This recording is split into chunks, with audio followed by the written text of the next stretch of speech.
You know it. You love it. It's thrusted into the BBC with me and Kris. You already know what it is. Welcome to the Kristian Harloff Show. As you know, Kristian is out of town this week handling business. So myself and Miss Kris Carr are holding down the fort for these last two episodes of the week, man. We are putting capes and cows back together, or again, thrusting into media with BBC. Yeah, we got a lot to talk about, man, including the fact that let me pull up this list of the rundown. Yeah, the Odyssey is now the biggest R-rated film. That's crazy. Obi-Wan Kenobi star Ewan McGregor has pitched a Yoda story to Filoni for season 2 of Obi-Wan Kenobi. That might be interesting. The future of Marvel TV has been revealed, and are all of the MCU movies gonna be about Spider-Man? That would be kind of silly when you just announced your X-Men cast. We'll talk about that. Indy Navarrete has turned down a major franchise. I know a lot of you have heard about this, but for taking Rogue in the MCU, we'll talk about that. And Sean Levy is praising Ryan Gosling for his crucial role in the MCU Ghost Rider reboot. Is it that he's playing Ghost Rider? Is that what we're praising him for? That's just like casting. Anyway, it doesn't matter. The point is, we're here, we're there, we're everywhere. It's time for the Kristian Harloff Show with myself and Kris Carr. Let's get it. Did you shit in there?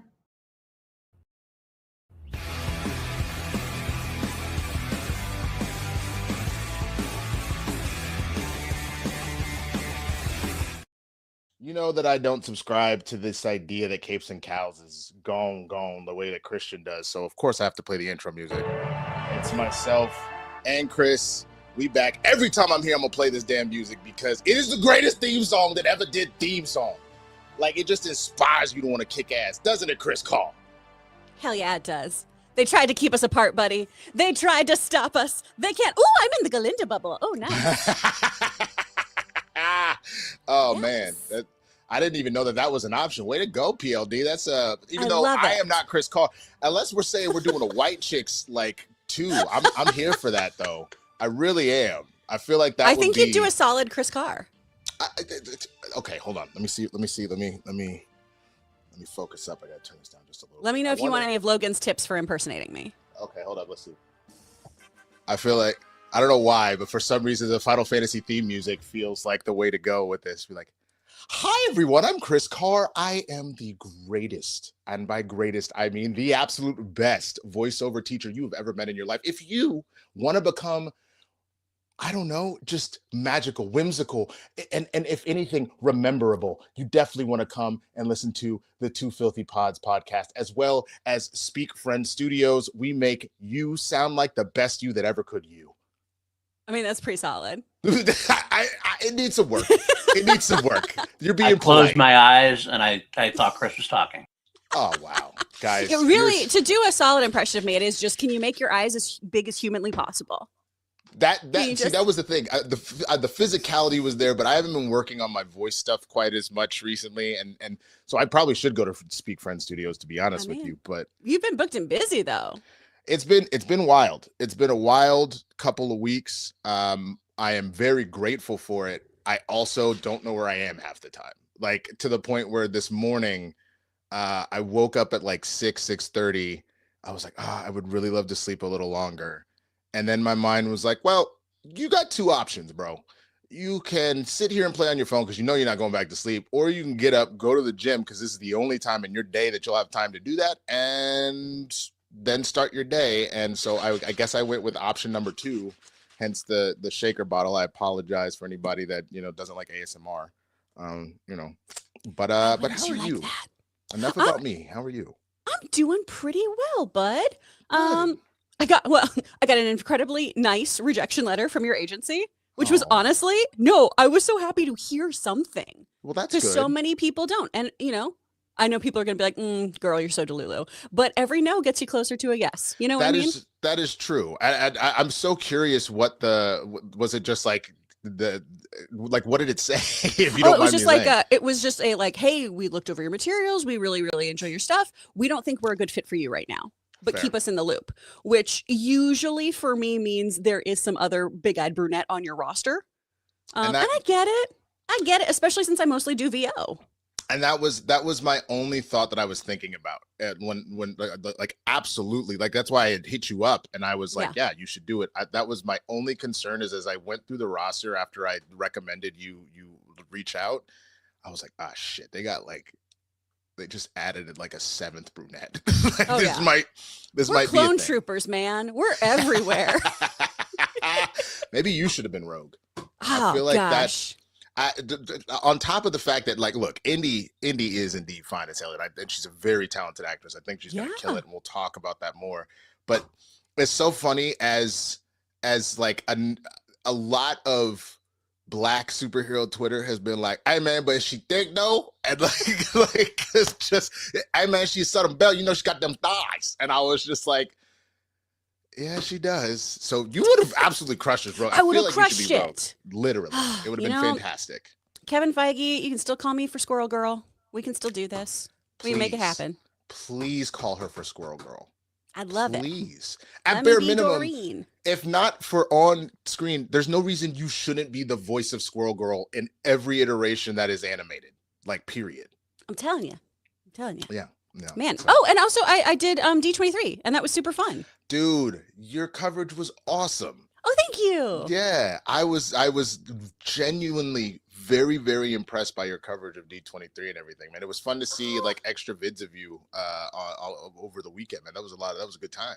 I love that the internet thought I've been like dead for 2 years. They all thought I've been snapped.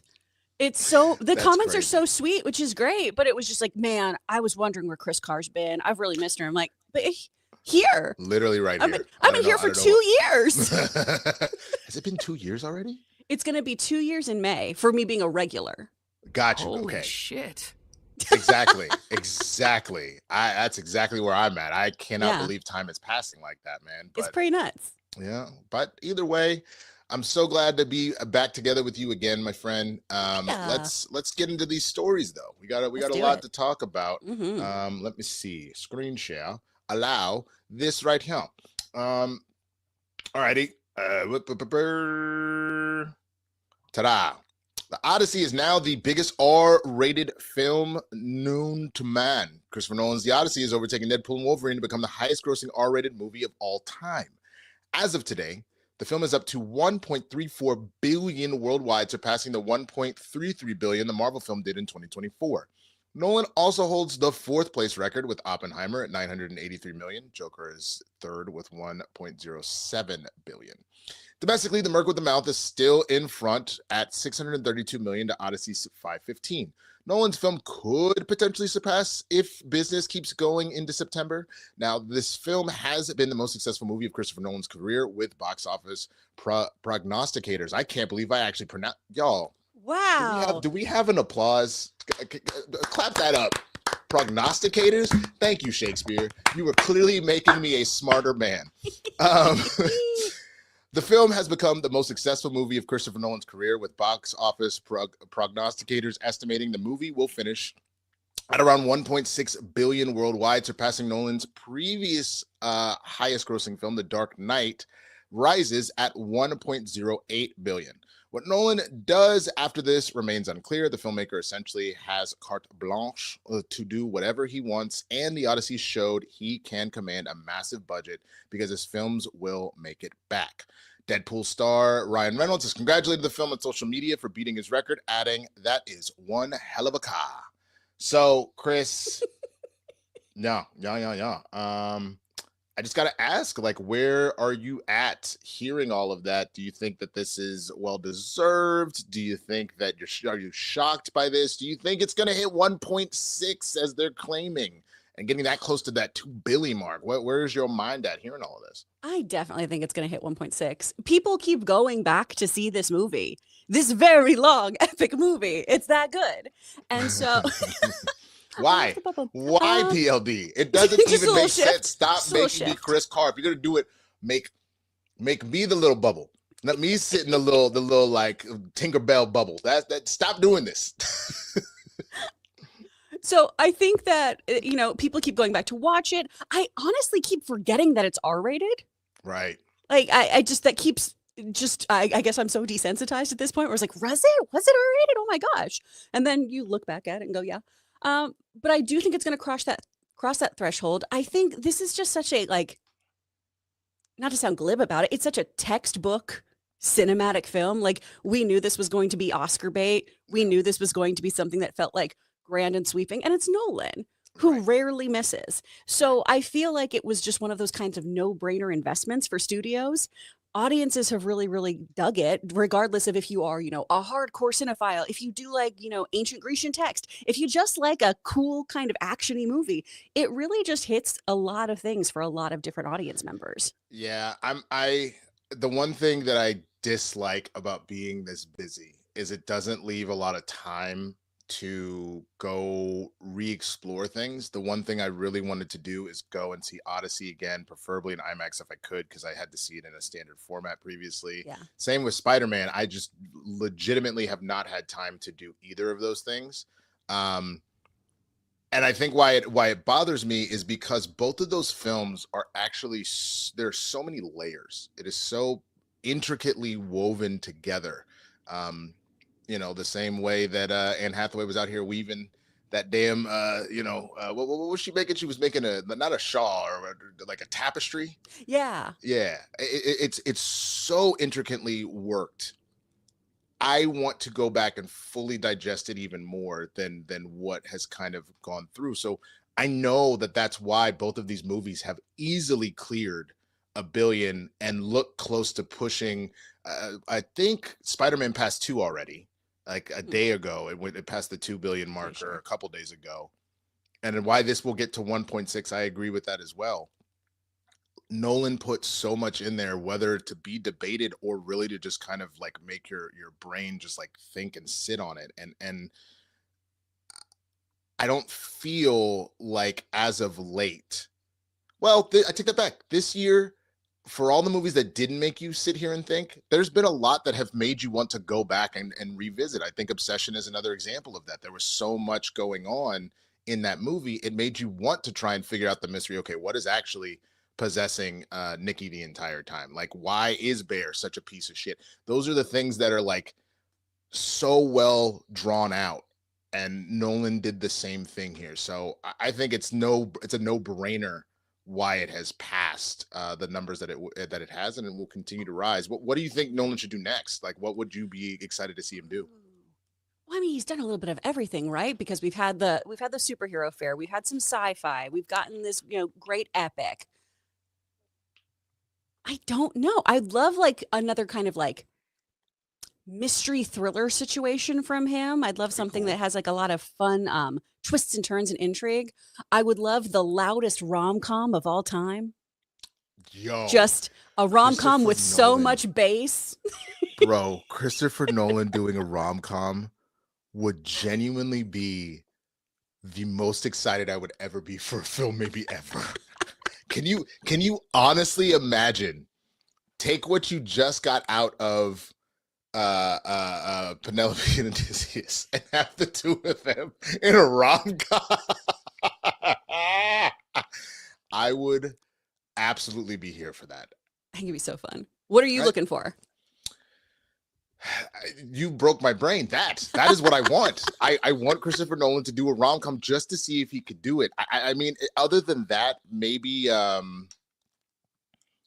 like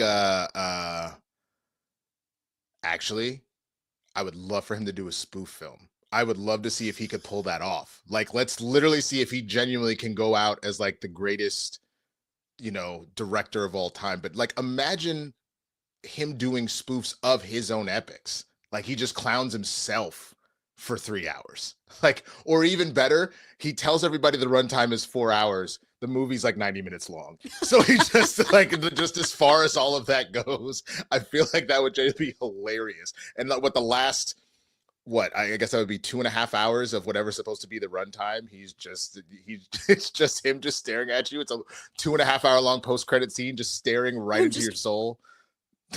I'd love it.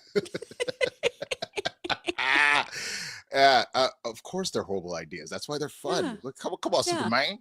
Come on, Superman. Have some sense of humor. Would he really do a rom-com or a spoof film?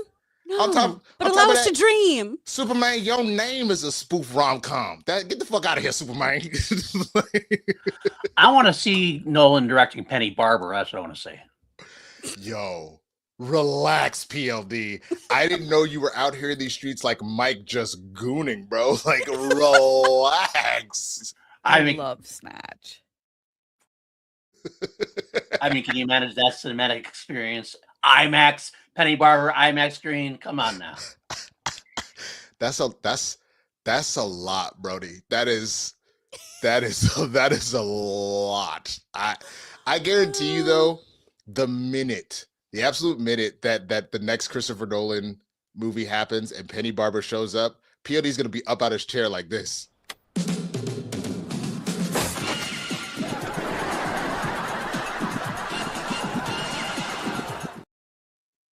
I love that clip. I cannot believe the speed at which you found that, PLD.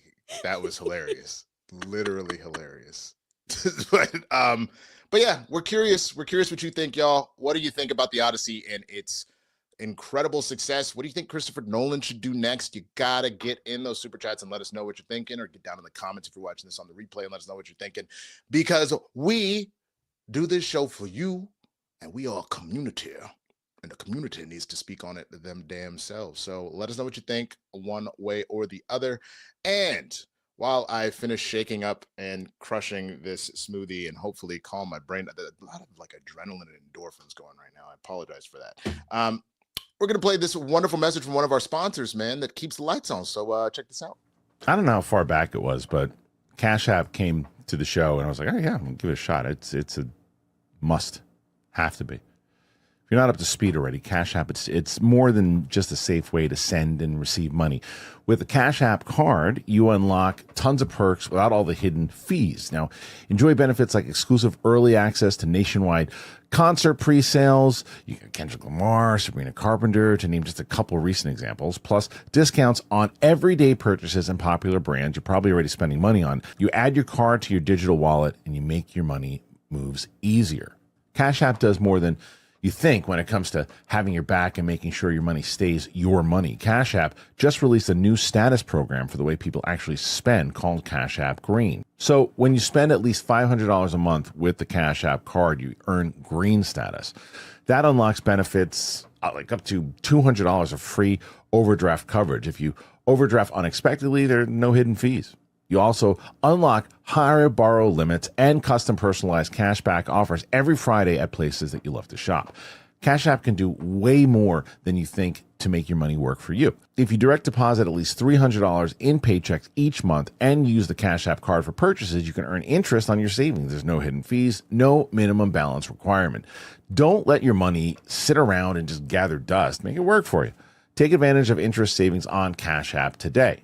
So new Cash App customers can earn $10 if they use that code CashApp10 in their profile at sign up and send $5 to a friend within 14 days. Terms apply. Cash App is a financial services platform, not a bank. Banking services provided by Cash App's bank partners. Prepaid debit cards issued by Sutton Bank, member FDIC. Cash App Visa Debit Flex Cards issued by Sutton Bank, member FDIC, and the Bancorp Bank, N.A., pursuant to a license from Visa USA, Inc. See terms and conditions for the Sutton Prepaid Card, Sutton Debit Flex Card, and Bancorp Debit Flex Card. Cash App Green features savings, direct deposit, roundups, overdraft coverage, and discounts provided by Cash App, a Block Inc. brand. Visit cash.app/legal/podcast for full disclosures. So Cash App, get it done. Don't let your money just sit around. Do something with it. Cash App, they're the best. Shout out to Cash App. Thank you so much for sponsoring the show.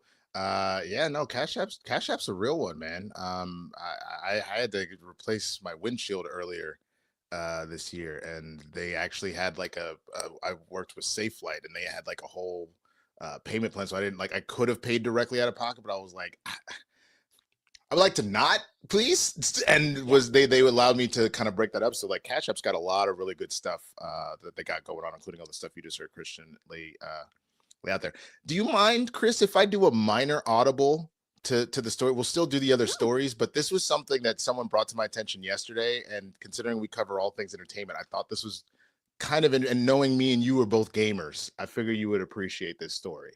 Let's go. Okay, so apparently some U.S. Army members are being offered 4 days off to play GTA 6 if they re-enlist for 2 years. What?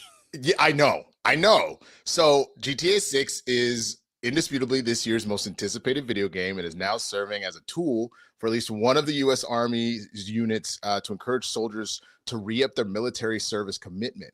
The U.S. Army's 3rd Infantry Division, based at Fort Stewart, Georgia, is offering some active duty soldiers a 4-day pass to play GTA 6 when it is released in November. According to the division, the offer is available to soldiers who sign a re-enlistment contract for a minimum of 2 years and up to 6 years between August 1st and November 14th of 2026.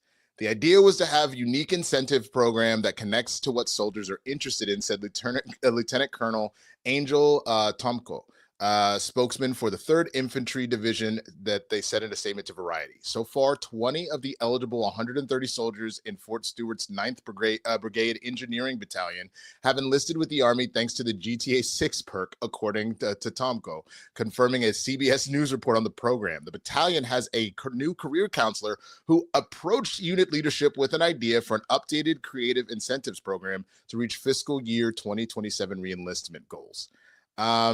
Rockstar Games GTA 6, which has been in development for more than a decade, is set to release on November 19th. Pre-orders for the game open on the 25th, priced at $79.99 for the standard and $99.99 for the ultimate version. And reporting earnings for the June quarter, Strauss Zelnick, CEO of Take-Two Interactive, Rockstar's parent company, said the level of pre-orders for GTA 6 has been unprecedented and astonishing, but they are so unprecedented that we just don't know how to translate into overall sales. We genuinely don't, and we just don't believe in claiming victory before it occurs. Netflix, meanwhile, is hyping its 6-hour exclusive window on an extended look of GTA 6 that happens on the 27th, about a week from now, starting at 3 p.m. Eastern. So I saw this. I was told about this. Kris, you hear that? Is this a good plan? A bad plan? Are you shocked that this is where we're at in order to do that? Like, where does your brain go when you hear that? Huh? What? I'm so confused. So confused. Because I can play a video game and not be a member of the military. So I'm trying to do the math. I get it. I'm confused for this reason. In what world is 4 days enough to play GTA 6? That's the bigger thing. If you had told me GTA 6 is available for only 4 days, so we'll just give you the 4 days off when that 4 days is there so you can do it, sure.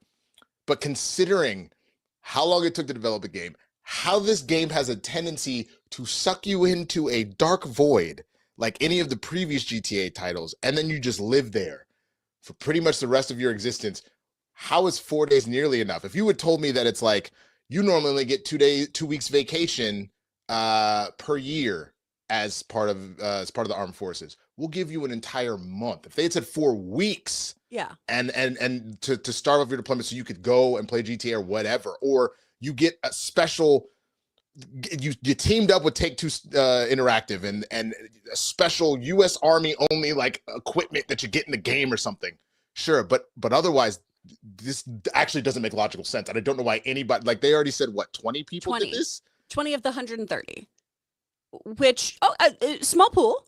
Small pool. Yeah. And maybe those 20 people already were like, of course I'm going to re-enlist. Of course I'm going to continue serving my country. What right. a fun, nifty gifty I get with it. Right. If this is the sole reason, and perhaps it is, if this is the sole reason why someone was like, nah, this is my last tour. And then they're like, they brought me back in, baby. They got me. I'm concerned. Because I guess the other thing I was thinking too, the GTA 6 perk needs to come with, we give you a free copy of the game, and we'll give you like a PS5 or a game, or like a voucher for a game to put towards a gaming PC or something. Yeah. But I'm gonna give you 4 days to put. Do you get like the 4 days when like your battalion is supposed to be out in the field? You're like, oh, I get to stay home and play GTA 6. Y'all can handle that shit. I'm gonna be over here stealing cars. Like, is that what the perk is? I feel like for it to work for 4 days too, the U.S. government's like, all right, we're gonna test out some new caffeine pills. Like, y'all are not gonna sleep for 4 days. We're gonna where I Oh get my through God. this. Yeah. I just don't understand that. And also, hasn't this game been delayed so many times? Like, is has. it for sure set to come out in a way that we Supposedly. trust and believe? For real this time is what they said. That was their Okay. promise. They said, y'all, it's for real. Like that's Oh well, if they said for real, then exactly. That's what that was. I've trusted every man who's ever said that to me, and I did not and know. it's I did never not led know me before astray. you met. I did not know before. I did not know before you met Logan. You were with so many black men, Kris. That's fantastic. Like, you know. No, my dating pool in Houston was so white. It was all white guys. I was gonna say Houston, and it was white. Not that there Yeah. aren't. I not lived that near there the aren't. Galleria. That's fair. Okay. Yeah. I was gonna say, because my grandmother was there. I went to the Galleria a decent amount, and I was like, well, okay, yeah, it's not for every 10 men that were walking around, there was maybe one black dude. So I get it. I understand. Between that and the Woodlands, like You ain't never lied. the Woodlands, I am one of the more colorful folk there. Like, Kris, what I have to say that I'm so impressed, and we've actually discovered your superpower is to be able to swim upstream, because the saying is, once you go black, you don't go back. And yet, she said, oh, the Woodlands.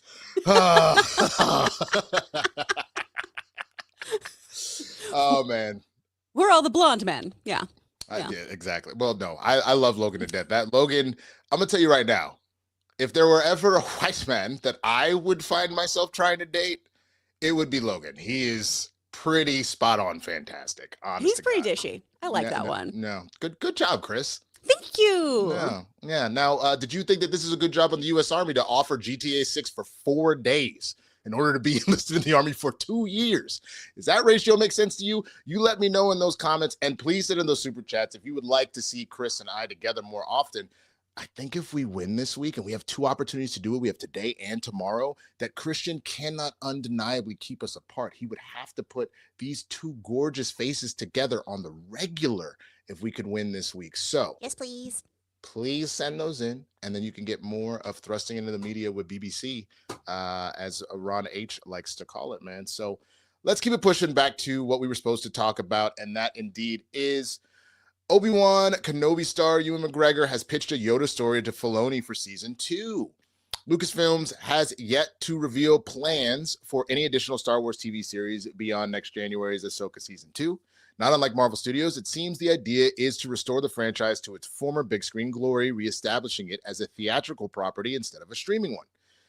It's so funny how hindsight is 2020. Anyway, the 6th episode, Obi-Wan Kenobi, was released on Disney Plus in 2022, filling in some big gaps in the Jedi Master story and pitting Ben against Darth Vader before their clash in A New Hope. The series received a positive response from fans, and they continue to demand a second season. They do? Okay. Unfortunately, it is yet to materialize, despite Ewan McGregor repeatedly expressing interest in reprising his most iconic role. Now, in an interview with Variety, the actor confirmed he's discussed tentative season 2 ideas with Lucasfilm president Dave Filoni. It was very casual, but I said there's got to be something, because Yoda's somewhere else after the end of episode 3. When we all go to 4 or 5 corners of the galaxy, or however many corners it's got, I wouldn't have been in touch with him, but he's out there. So I think there could be a story there where I'm trying to reach out to him. He even pitched a possible romance between Obi-Wan Kenobi and New Republic General Hera Syndulla. Syndulla? Sure. Who is played by his real-life wife, Mary Elizabeth Winston. I didn't know they were married. That's so cute. In the live-action Ahsoka series. I got very excited when Mary started working on Ahsoka. I thought maybe this is a big love story, Obi-Wan and Hera. However, before complaining about the continuity issues arising from that, McGregor said that while time doesn't really mean anything in the different Star Wars multiverses, he knows the characters were active in different time frames. Ultimately, a meeting between the two wouldn't really work, and Kanan Jarrus is, of course, Hera's one true love. Filoni has yet to make any announcements about his Star Wars plans. Still, that's not hugely surprising after his predecessor, Kathleen Kennedy, unveiled 3 movies at 2023 Star Wars Celebration that never materialized. That isn't the kind of track record Filoni wants, as Kennedy also failed to bring movies from several filmmakers to fruition, including Patty Jenkins' Rogue Squadron. Yeah, okay. So, Kris, what do you think about an Obi-Wan season 2 where Yoda is involved? It's an interesting kind of thought process. Where are you at? Kind of about it. Yeah. I love these two characters, and I love Ewan McGregor playing Obi-Wan. I think he just does such a fabulous job, and he's obviously so impassioned about the role. Mm-hmm. However, it's kind of is there a story that needs to be told here? Is there something missing from the mythos, if you will, that this would help flesh out the world even more? Because that's not really what happened for me personally with the Obi-Wan series. Those first 2 episodes was in it, and then the more we got in there, it was just, I know Luke and Leia are going to be okay. I know this stuff is going to pan out.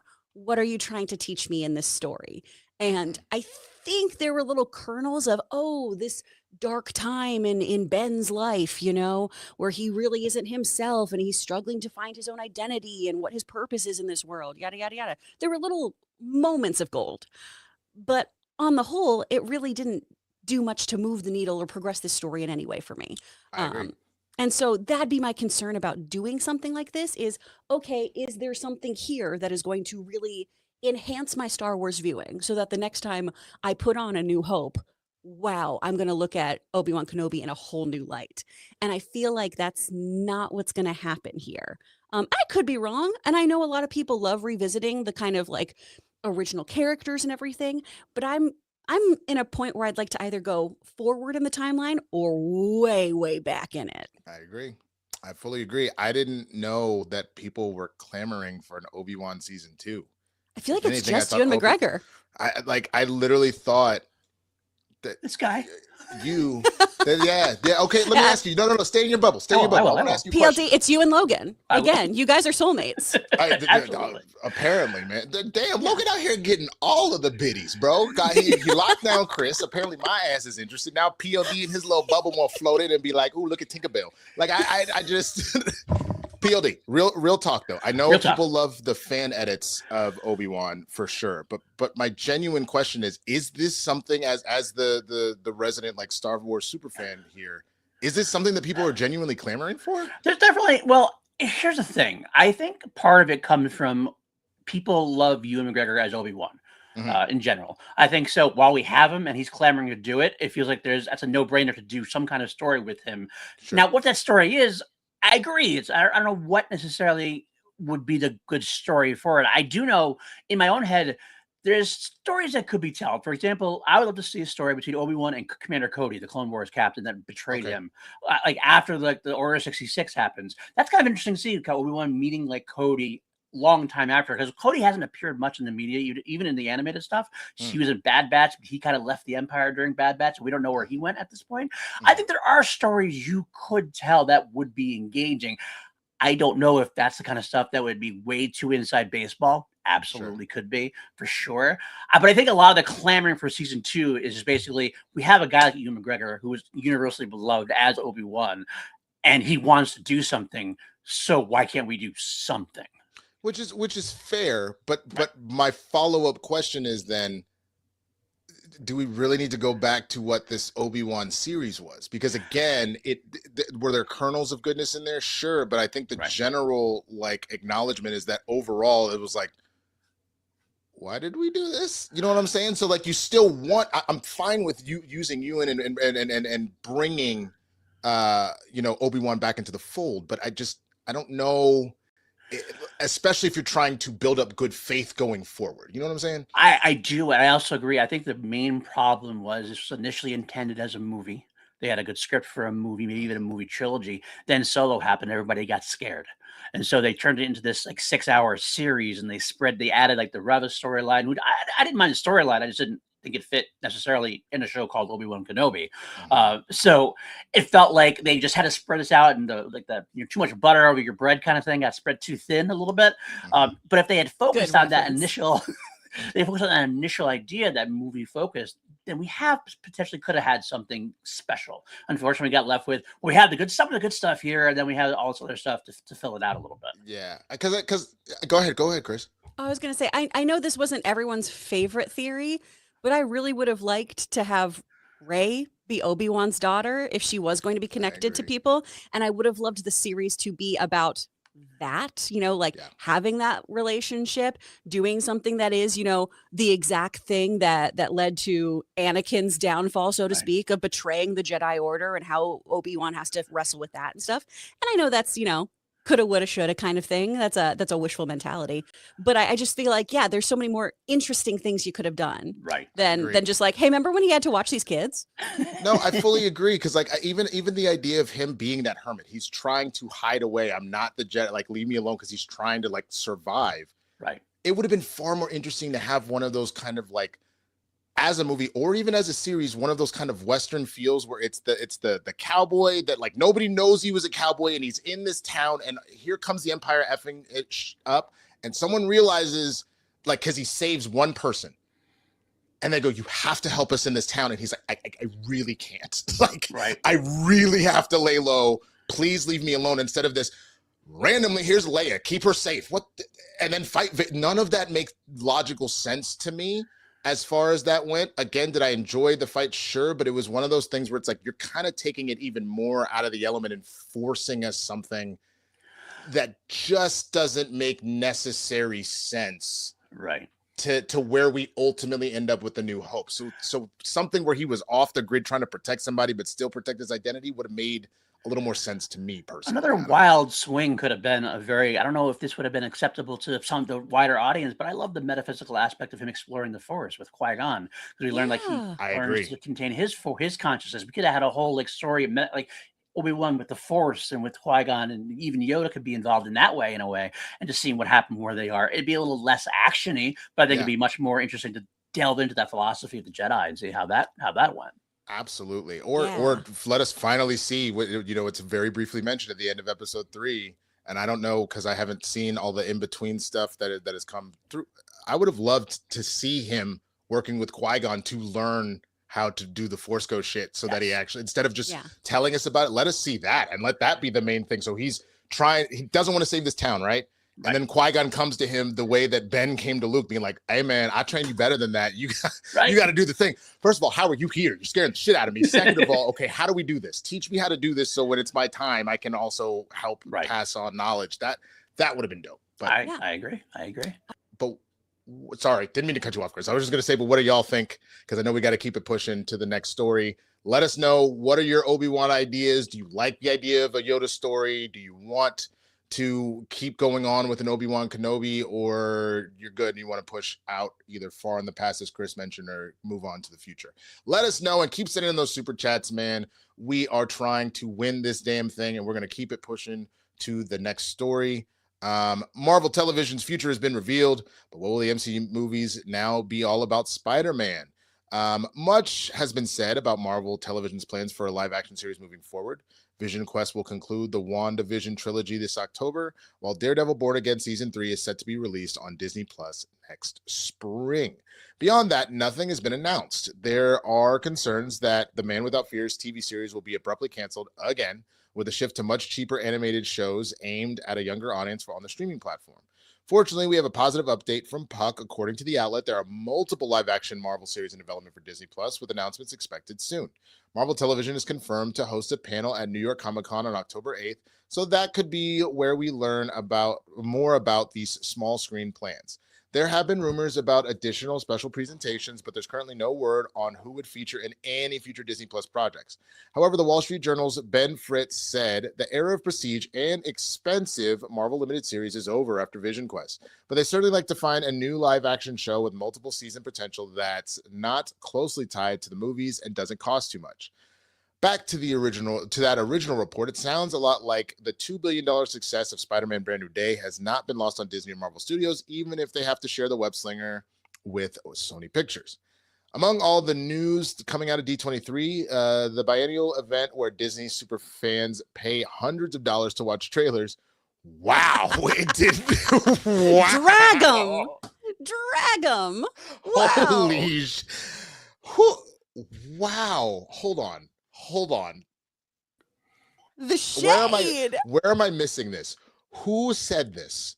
Was this the Wall Street Journal that said this? the site notes. So it must be the Wall Street Journal, right?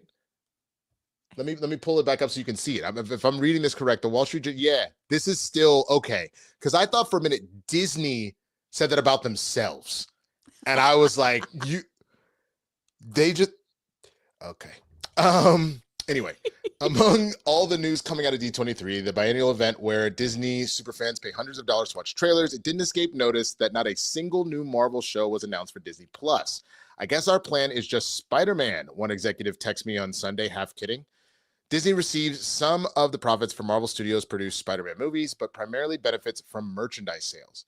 There are already rumors that Tom Holland's Peter Parker is Avengers Secret Wars lead hero, while Spidey being front and center in the Mutant Saga, along with the X-Men, of course, makes a lot of sense for an MCU many feel is struggling with superhero fatigue.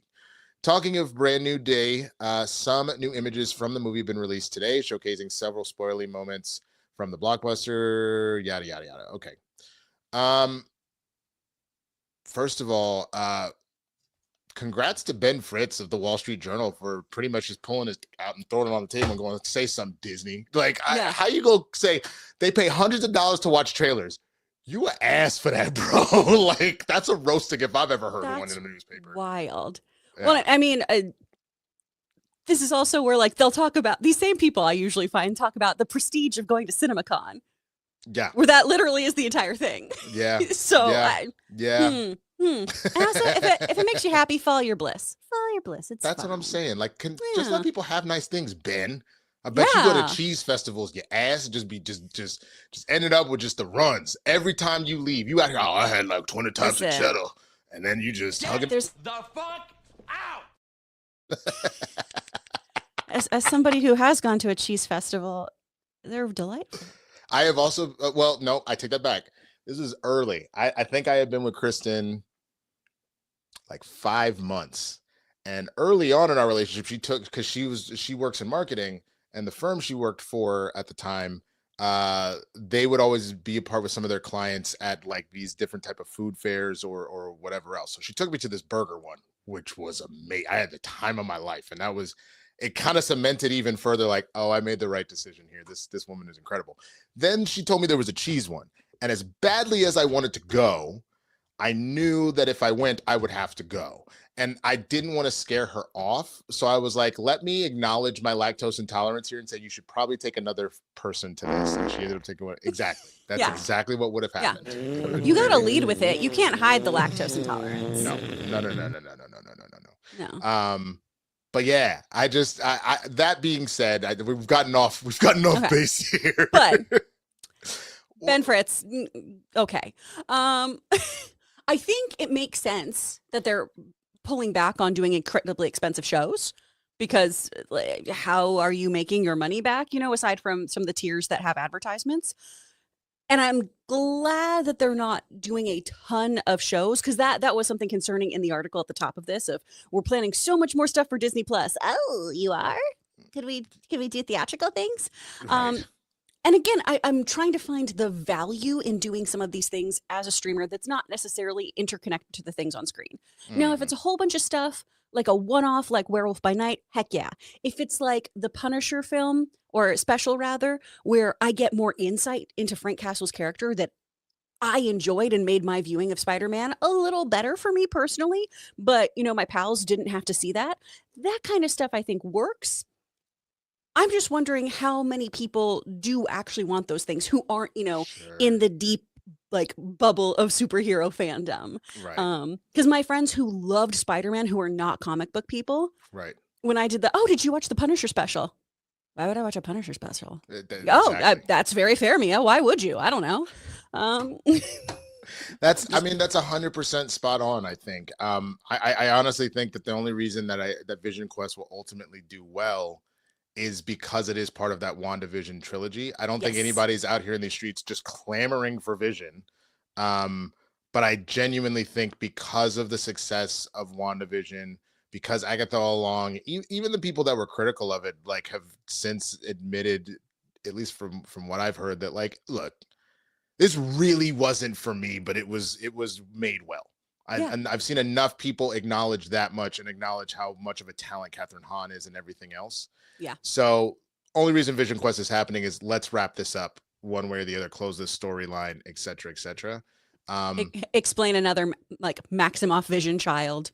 Right, That kind of exactly. And I think mainly that is they want to wrap that up by getting Billy and Tommy fully manifested. So if they do ultimately move forward with Young Avengers in any form or fashion, we now have the full family kind of rounded out. But Yeah. I am a little worried about putting Spider-Man fully at the forefront, especially when we've already had conversations from Tom Holland being like, I want to do what Robert did for me and be able to pass that torch to a Miles. Obviously, I'm sure he's ecstatic that he is a part of, I believe, the third highest grossing film of all time at this point. I think that's number 3, right? Mm-hmm. That's what I read. So there's that. I'm sure he's excited about that. He has always said that I'll keep doing Spider-Man as long as I feel like the story is good.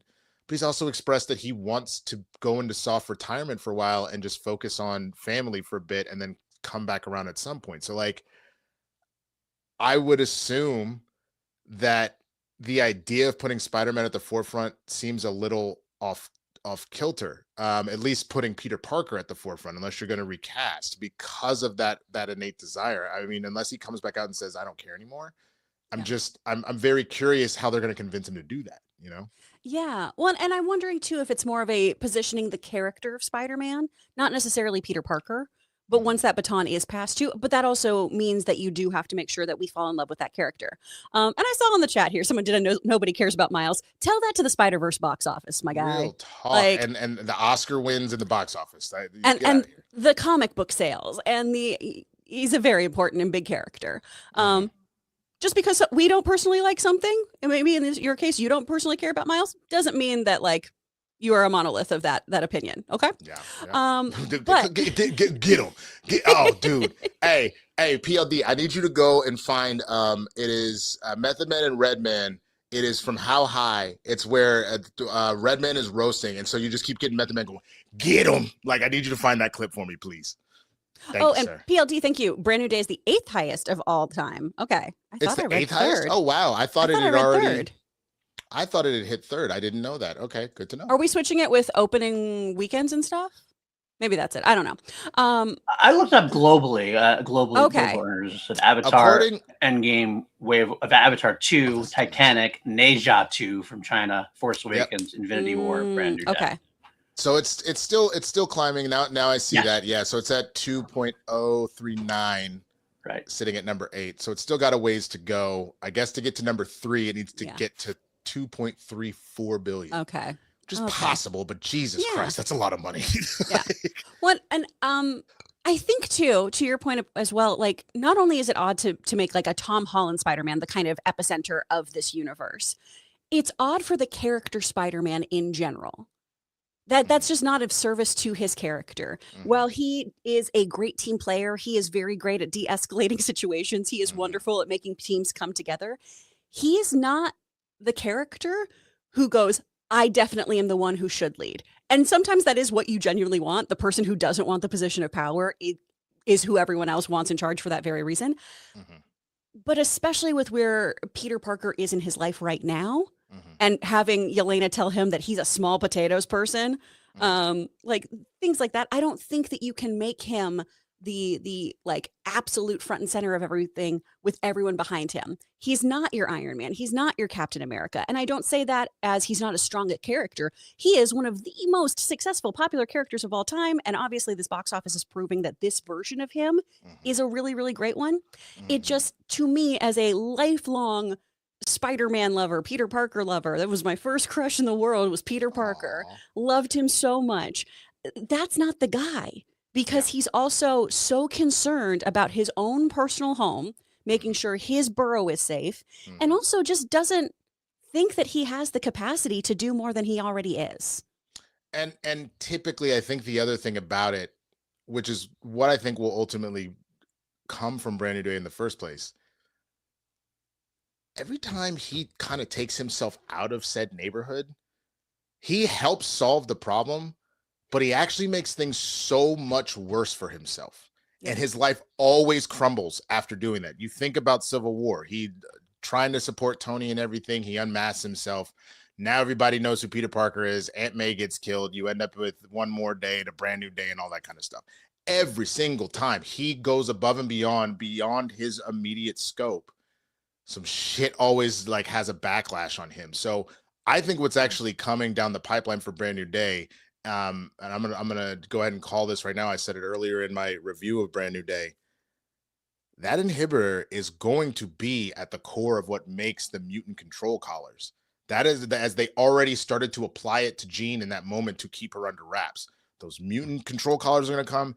He is actually going to make an enemy out of mutants and specifically the X-Men. And I feel like when we eventually get Magneto is going to kill Spider-Man because of it, because he's going to see him as part of the whole. That is my guess right now, is that when we finally get Magneto and he finds out that this is tech that spawned out of Peter Parker making that chip, he's going to kill Spider-Man, and that will be when we do the handoff to Miles as the Spider-Man that's around and everything else like that. That is where my brain is going with that. Oh, man. I don't know if there's any coming back, though, for a Magneto, like, redemption, so to speak. If you kill Spidey. Which I understand. Powerful. I understand, but if you have this whole situation, again, very similarly with the idea of whatever set unmasking and things like that, if I can directly draw this line, Magneto was trying to kill Trask and everything else from jump because of the Sentinels. What's going to stop him from wanting to do the same for these collars that is actively oppressing his people? Like, I wouldn't be surprised by that at all, to be honest with you. And that would, you want to talk about really making Magneto like the bad guy, like, especially if he had become friends with Jean and everything else. Oh man, dude, I don't know. That's just my guess. Obviously, that is something random. Oh, there's a bunch of swearing. Okay, never mind. PLD. Thank you anyway. But either way, I'm curious what y'all think. Do you think Spider-Man is going to be front and center at the MCU after the success of Brand New Day? Are you upset or happy that Marvel TV is taking a step back and going more towards animation? Let us know what you think in those comments. We got a couple more stories for you before we get to those super chats, so please keep sending them in. Help myself and Chris keep the Texas two-step together. That's our other little nickname that I came up with on the fly right now because my brain is on fire. Okay. We got to talk about X-Men star Indy Navarrete, who turned down a major franchise to join the MCU as Rogue. While Superman and Lois fans certainly had and still have plenty of love for Indy Navarrete, the actress was a relative unknown before her unmissable performance in Obsession. The 25-year-old is even generating Oscar buzz for her work, and it seems she's destined for superstardom. At D23 last Friday, Marvel Studios announced that Navarrete will star in Jake Schreier's X-Men reboot as Rogue, a character likely to be front and center in the Mutant Saga. If future projects delve into her ties to characters such as Mystique, Nightcrawler, Magneto, Gambit, and Captain Marvel, the sky is the limit in terms of storytelling potential. Now, a new Page 6 report offers confirmation that Navarrete is committed to the MCU. According to the outlet, she was being eyed to play Charlene in Matthias Hohn's Heat 2. Ashley Judd originally played the character in the 95 movie. The rising star has also passed on a horror project directed by Matthias, despite being offered at least $2.5 million, to star in it. Navarrete chose X-Men over both movies, signaling that she's far more excited to play Rogue than potentially sharing the screen with Christian Bale and Leonardo DiCaprio. That's a silly statement, but we'll talk about it in a second. The site adds that a prominent Hollywood producer told them she is on everyone's shortlist right now, and that regularly turning down mid-seven-figure offers has become the norm after Obsession's surprise success. Good for her. Damn. I really want to prove that Obsession wasn't just lightning in a bottle. She said previously of her aspirations. There is something that I really love and want to continue doing. This is something that I really love and want to continue doing, but of course, that's going to take time. I want people to take that time to trust that I have that capability. I also want to fall on my face publicly and have something that people don't like, but maybe I do. Going all in on a franchise like X-Men isn't a bad decision on the actress's part. Thunderbolts may not have been a box office hit, but it was one of Marvel Studios' most critically acclaimed titles, and a new X-Men movie stands a much better chance of finding a huge audience 2 years from now. All right. I'm going to be honest. I have said this before. I haven't seen Heat, so I know people love that movie. Oh, maybe that's what it is. Maybe Christian, instead of having one of it, maybe the two of us do a reaction for it. PLD. PLD. Oh Lord, we've wronged him. But I'm gonna say this much: 95. So you're talking 30 years, 31 years. This movie is coming out, I believe, next year. So 32 years since this thing. Any of these movies that kind of have that, it is very hit or miss whether or not they're going to go, regardless of the star power that you bring in one person or one way or another. The idea of saying something like, oh, she'd rather do a superhero movie than be with Leonardo and Kristian is the same kind of nonsense of people that are calling her a sellout for doing this. One, get your motherfucking bag. Are you kidding me? This is a guaranteed probably 10 years at minimum for these movies to set up generational wealth. Now, again, she's on these short lists for people, and it's a scenario where she could probably stack a whole bunch quickly. But if you plug yourself into this, think about all the people that really launched them fully into superstardom because they found a role like this. Chris Hemsworth with Thor. I'm not going to include Robert Downey Jr. because even though it was a comeback story, he did already have, a name for himself beforehand. But yeah. Chris Hemsworth with Thor, you really put Chris Evans in a different kind of position. What you really did for McAvoy and Fassbender for Magneto and Xavier.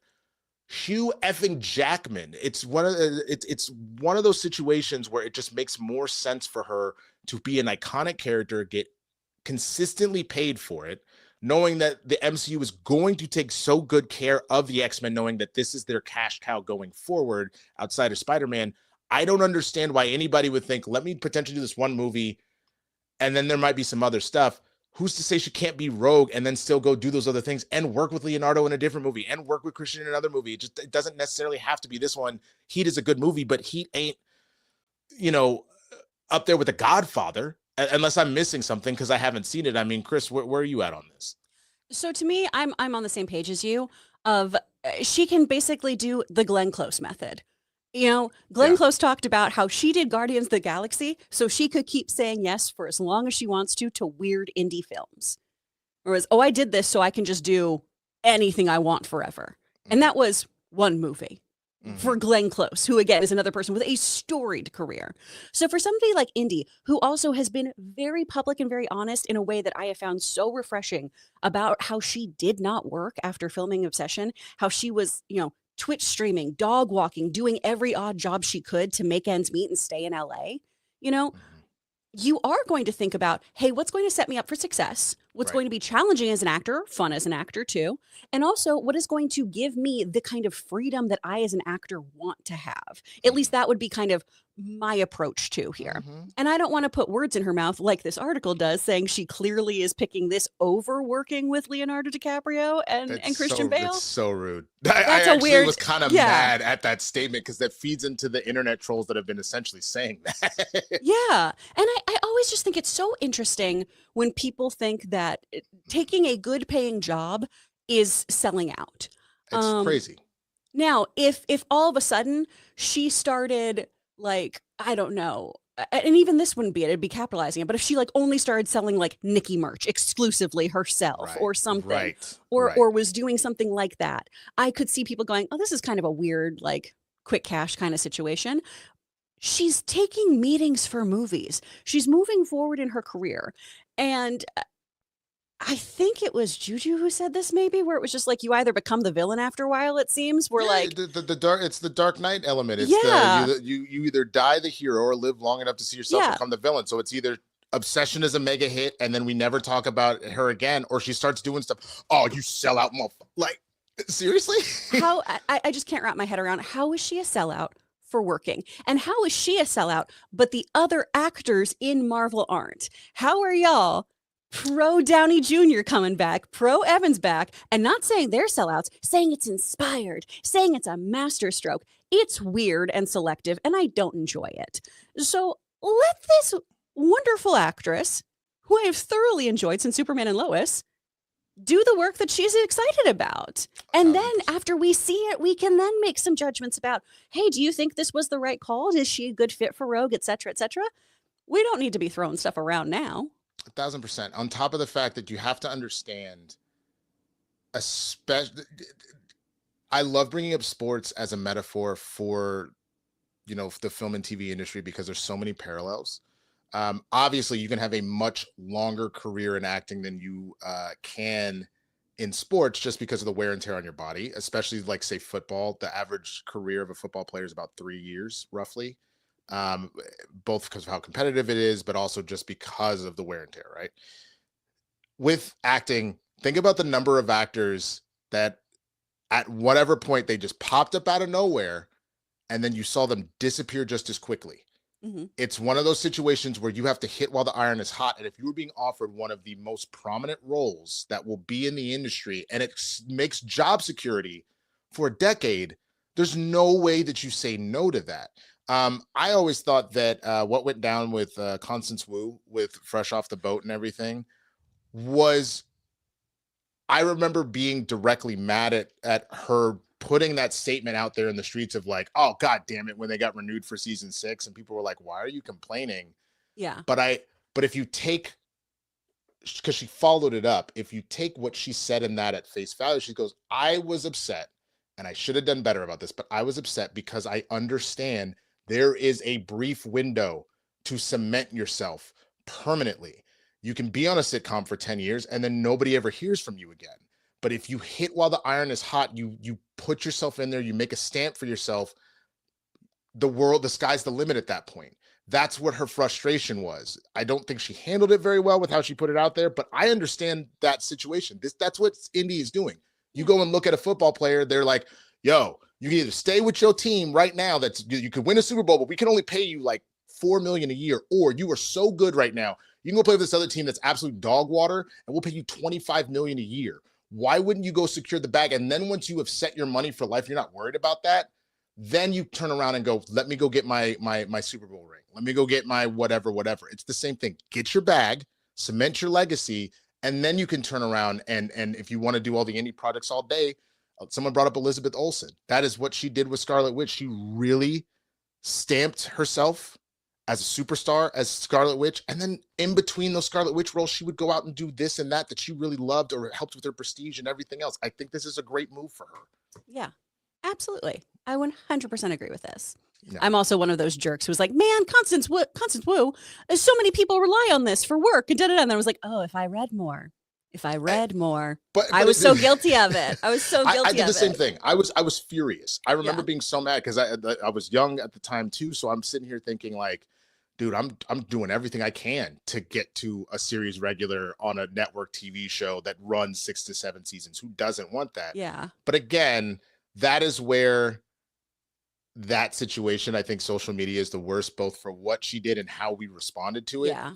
It needed more context, and it should have been one of those things she should have kept to herself. Say it to your therapist, say it to your friends, put it in your journal. Maybe don't put that out there in the streets. But as she explained it, I don't hate her reasoning. I just think she did a terrible execution. You know for what I mean? sure. Do you mind if I have a little soapbox moment? Oh, man. I also, just because I think you and I are in an interesting position to discuss this too. Yeah. And we have so many people on here who watch this, who are trying to get in the entertainment industry as writers, as directors, as PAs, actors, whatever.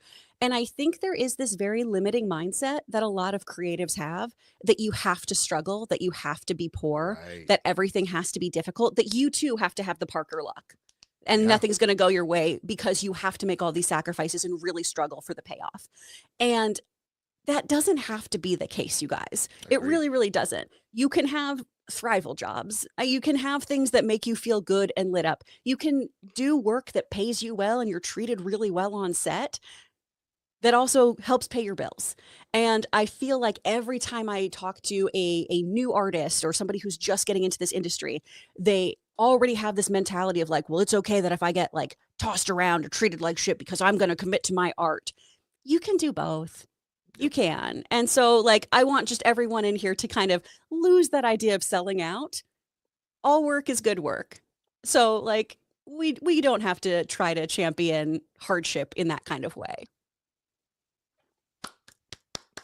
Thanks, bud. Can we make that a weekly segment, Chris's Soapbox? Chris's Soapbox. Just let you hop up. Where there you just get a little mom lecture for me? Where I'm like, absolutely. I am so here for that, and I bet they are Mommy. too. What was that? You want to play that again, Mommy? When did my voice pop in here? How am I doing this ventriloquism? I have. Oh, there he is. There's my guy. Oh my God! What is shake a titty? A titty shake from the ladies. Oh, I forgot about that. I need Chris's soapbox, and then I need Mike's quips.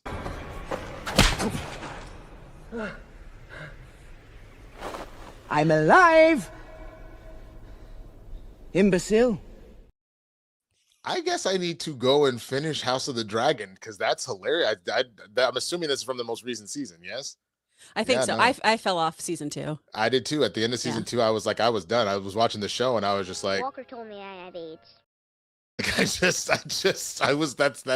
was like, I'm good. I don't. I'm too old for this shit. That's where I was. All right, we got one more story. Keep sending in those super chats. We'll read them right after this, y'all. We got to talk about Sean Levy praising Ryan Gosling for his crucial role in the MCU Ghost Rider reboot. Sean Levy is definitely a director who goes through periods of his career where he has a specific stock company or creative muse. For a while, it was Ben Stiller with the Night at the Museum trilogy. Then it was Ryan Reynolds with Deadpool, Free Guy, and The Atom Project. And now his latest frequent collaborator appears to be Ryan Gosling. Fresh off working together on Star Wars Starfighter, the pair are keeping their talents in-house at Disney and are set to make a reboot of Ghost Rider for the MCU. Speaking to people at D23 about his relationship with Gosling, Levi remarked, "Some actors are great muses, right? Some actors are just amazing on screen and you're inspired telling that story. The thing about Gosling is he's a great muse and he's inspiring, but he's also a great partner." He continued, "He thinks like a full spectrum creative. He's an artist, he's an incredible actor, but he's also thinking about the lighting, the fabric on the wall. He's noticing everything." Sean then disclosed how their working relationship on Starfighter led to their continued collaboration for Ghost Rider. "This collaboration felt really good to both of us. Trust developed. We found we brought each other to better work because of each other. So after we wrapped Starfighter, we just started talking about what else we might do together. Literally 6 minutes into him telling me about Ghost Rider, I'm like, yeah, let's go. We're doing that. We walked into Kevin Feige and, well, here we are." This echoed what Kevin Feige revealed back in July at Comic-Con, where he disclosed that it was Gosling who approached the studio, not the other way around. He's a huge fan of the comics. He did come to us particularly with a specific vision based off of some particular comics. Marvel Studios recently dated Ghost Rider for July 28 of 28. I love hearing this because one of my favorite things to watch in Hollywood, again, also in sports, is seeing a coach and a player, a director and an actor team up and then keep putting out classic after classic after classic. Ryan Coogler frequently working with Michael B. Jordan. Scorsese frequently working with DiCaprio. I'm trying to think of some other ones, if anything pops into your head. Off rip. Nolan, I feel like, is constantly using Cillian Murphy. He uses a lot of people, but Cillian Murphy's high on his list as far as people he uses. I think what that does, and it speaks to the inner spirit of me, on my own grind with my buddies doing it, like little web series and indie projects and all that stuff.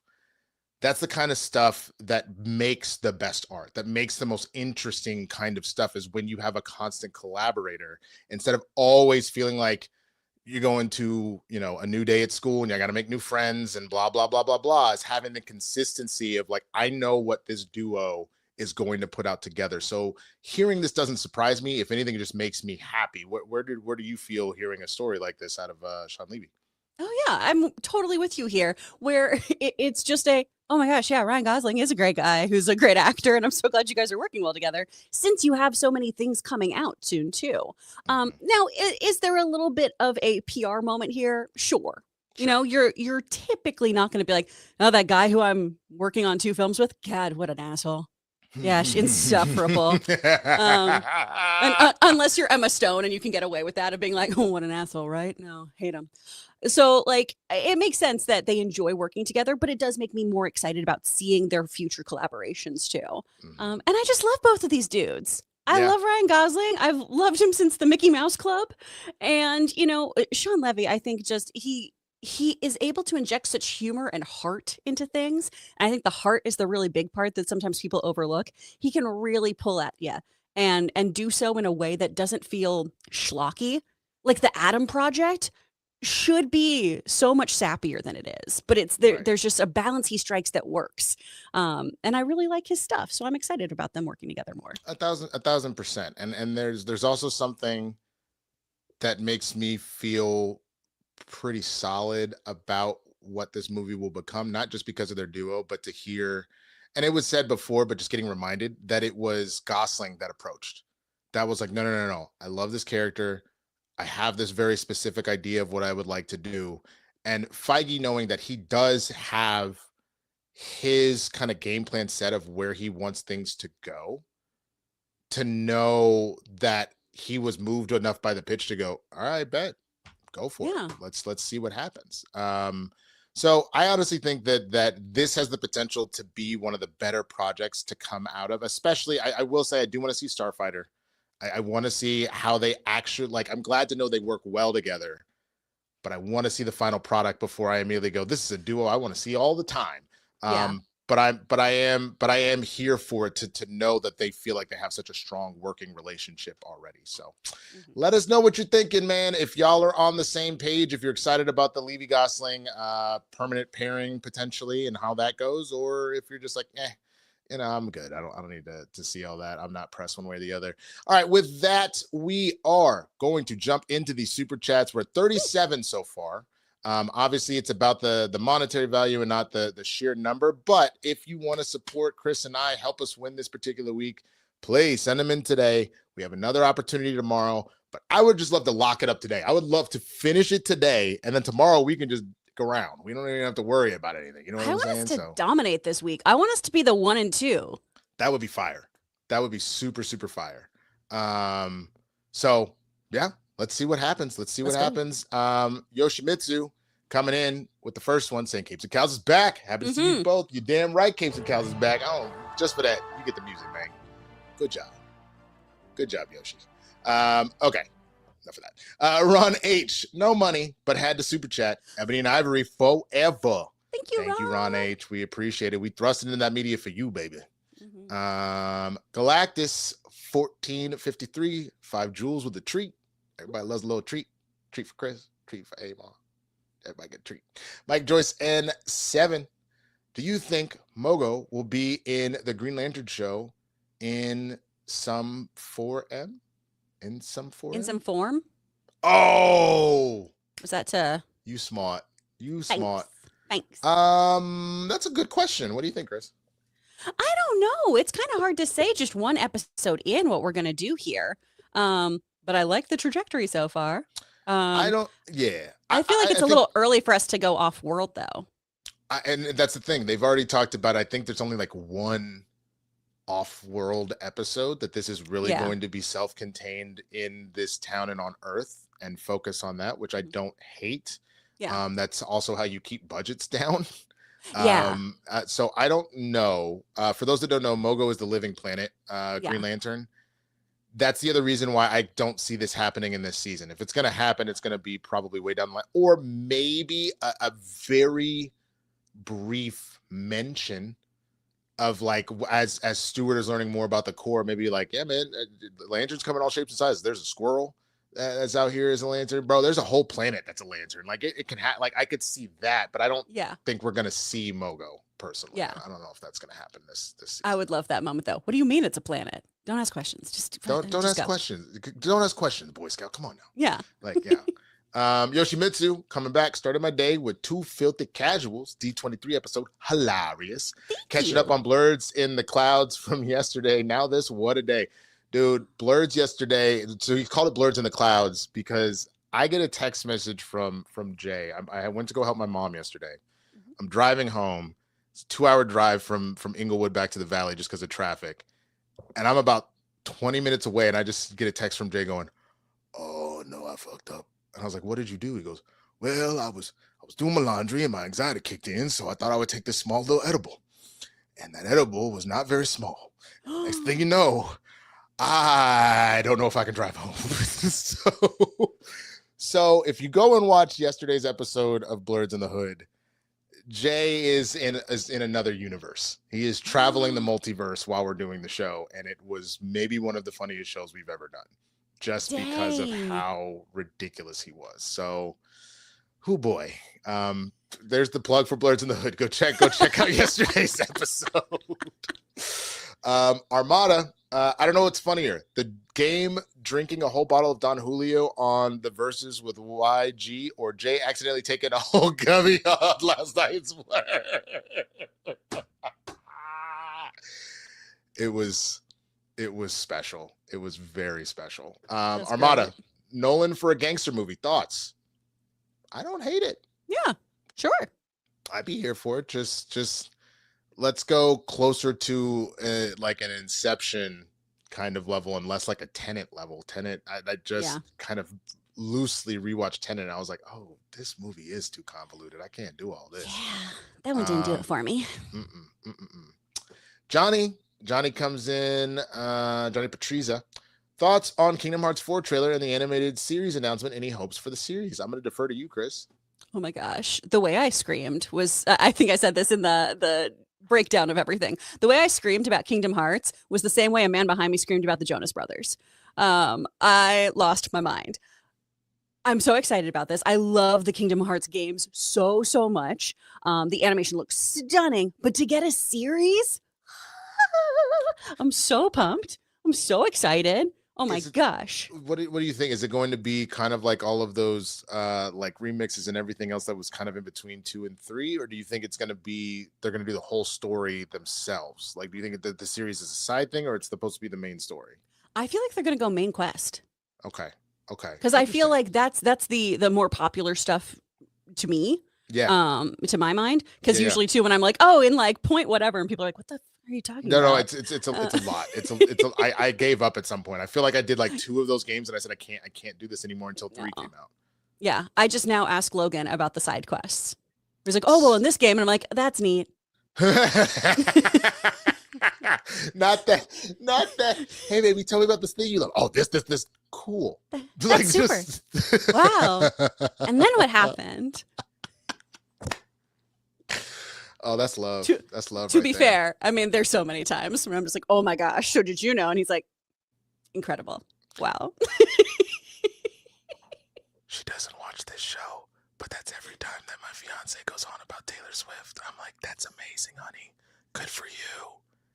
Sorry to go ASMR on y'all, but just in case she's standing outside the door right now. No, then you have to pay for that. That's you got blessed. Trey Porter, Nolan Fast and Furious movie since he's a fan. Can you imagine what a grounded Fast and Furious looks like? No, because I've never seen one. I've only seen Hobbs and Shaw. Oh, you've never seen the Fast and the Furious movies? I've only seen Hobbs and Shaw because I went to a press screening. Okay. Kristian isn't doing as many reactions outside of like Sam right now. Me and you are going to watch the Fast and the Furious movies. That's going to be our reaction thing that we're going to do, is we're going to watch the Fast and the Furious movies, because I clowned them for so long until someone said, I need you to just watch them. And I've seen 2, I've seen 3. They're goofy ass movies. We good. I need you to watch them. And then I did. I am so happy that I did. We're going to do this. Okay. I love it. I went on the roller coaster yesterday. How was that? It's incredible. Okay, good. I don't like roller coasters, so you do that for us. That's okay, totally there's great. no narrative. Like the queue is terrible, but it's a very But you drift a lot, right? There's a lot of drifting. Yeah, on the roller coaster. yeah. You're like going upside down and drifting and stuff. We don't steal any Blu-ray players though, which I heard that's whack. That's a big part of it. I thought. Yeah, no. Absolutely. No. I we're gonna do this. I'm dead serious. We're gonna figure this out. I gotta run immediately when the show's over, but I'm gonna hit you up this weekend. We're gonna figure this out. Hell yes. Green from Oz. Awesome to see Kristian getting his show kicked into gear. Do either of you have any passion projects you'd like to pursue someday in the future? Oh, so many.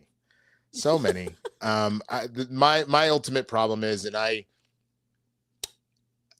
I work so many different jobs to keep it all together that my brain can't find enough energy to make those passion projects happen. I think if I was in a position where it was just like 1 or 2 jobs, there would be more time to do that. But there is a pilot that I wrote that I would also love to produce. There is a web series that I wrote that I'm hoping after, it'll probably need to wait until after the wedding, to be honest with you. Less for the time, more for the money. So there's a couple of those things, and then I've always loved doing stand-up, and I just haven't had time to get out there at night. I would love to be back into that more often. What about you, Kris? Yeah, I miss stand-up. I don't miss the bringer shows and I having do not to miss those at all. trick my friends. Nope. But I do miss that to an extent. I am working on a script right now it's just like a rough one. So it's something I have to like be mentally okay for. And I've written a couple like pilots and things like that. Right now, really like you running a voiceover studio. It's just me and Logan. And so it's so much admin and it's so much hustling. And that's why when sometimes you guys are like, Kris, have you not seen that movie? My loves, I do not leave this house sometimes for weeks. I haven't seen any of my friends socially except for yesterday for the hour I went to go do that ride and then immediately left. So Damn. I would my passion project right now is sleep and seeing my buddies. That's a beautiful passion. That is a beautiful Thank passion. you. I feel like a lot of my friends who are new parents, that's my passion. Sleep. Yeah. Yeah. I don't know how people do it. I don't either, man. Go pal. Gooner is a fun example of two nations divided on a common language, like the F slur that still refers to a cigarette in the UK. They mention Keir Starmer is a Gooner in the comments. Yeah, it is one of those things that's funny as an Arsenal fan, hearing that word take on like a new kind of, because it's mainly you call them Gunners, but I've heard people also refer as Gooners and stuff like that. It's very interesting that truly is just about being, just a nasty little pervert talking about, oh yeah, I'm out here just goading. Like it's wait, do that again. That's my little pervert laugh. Dude.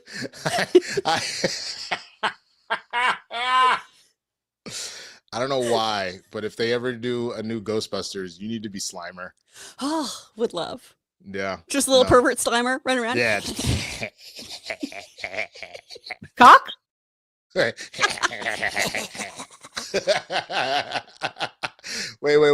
Oh, hold on. Here, you got your laugh ready? I'm ready. Okay, so here's Cock? Gotta milk that teat. Gotta milk that teat. Wait, hold on. Oh no, I lost it. A titty shake from the ladies.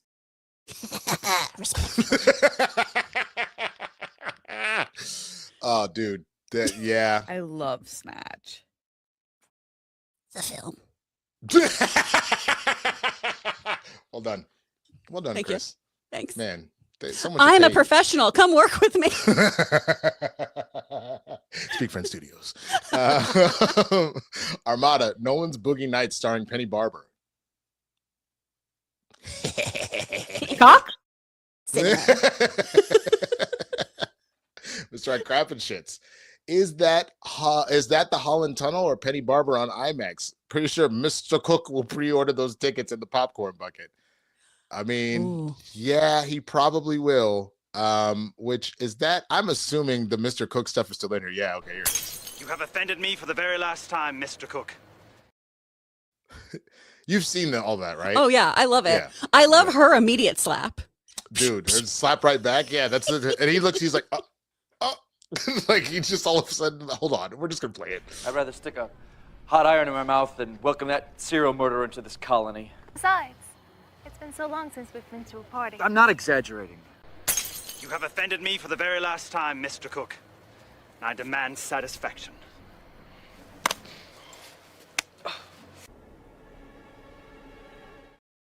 Is the fact that he like kind of clicked.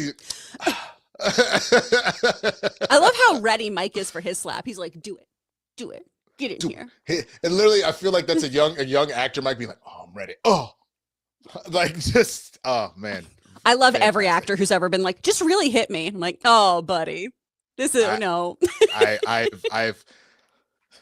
I don't know if this movie's ever coming out at this point. But the film I did last year, the horror film, that I told them, I was like, I don't watch horror things. I don't do haunted houses. And I told the actor, I was like, look, let's get a genuine reaction out of it. Do you want to actually scare me? And he goes, yes.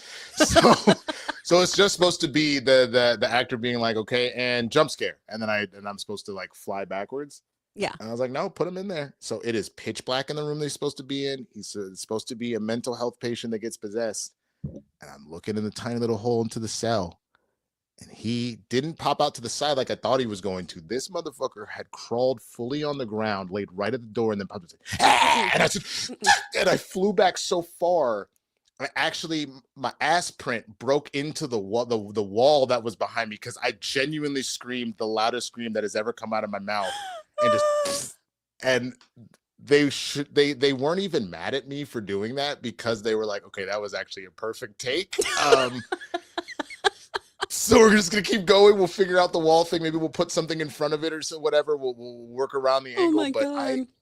Sometimes that's just what you need to have happen. That's perfect. Yeah. I always get too nervous. When we did ADR, I had to really slap Logan. And instead it's me going, there's footage of me going, but I don't want to, but I love you, but That's where if there was ever a time where he really was pissing you off and you were holding on to it, you just let that out for a minute. Yep. Yeah. Yep. James Denzel official. Imagine re-enlisting in GTA delays again.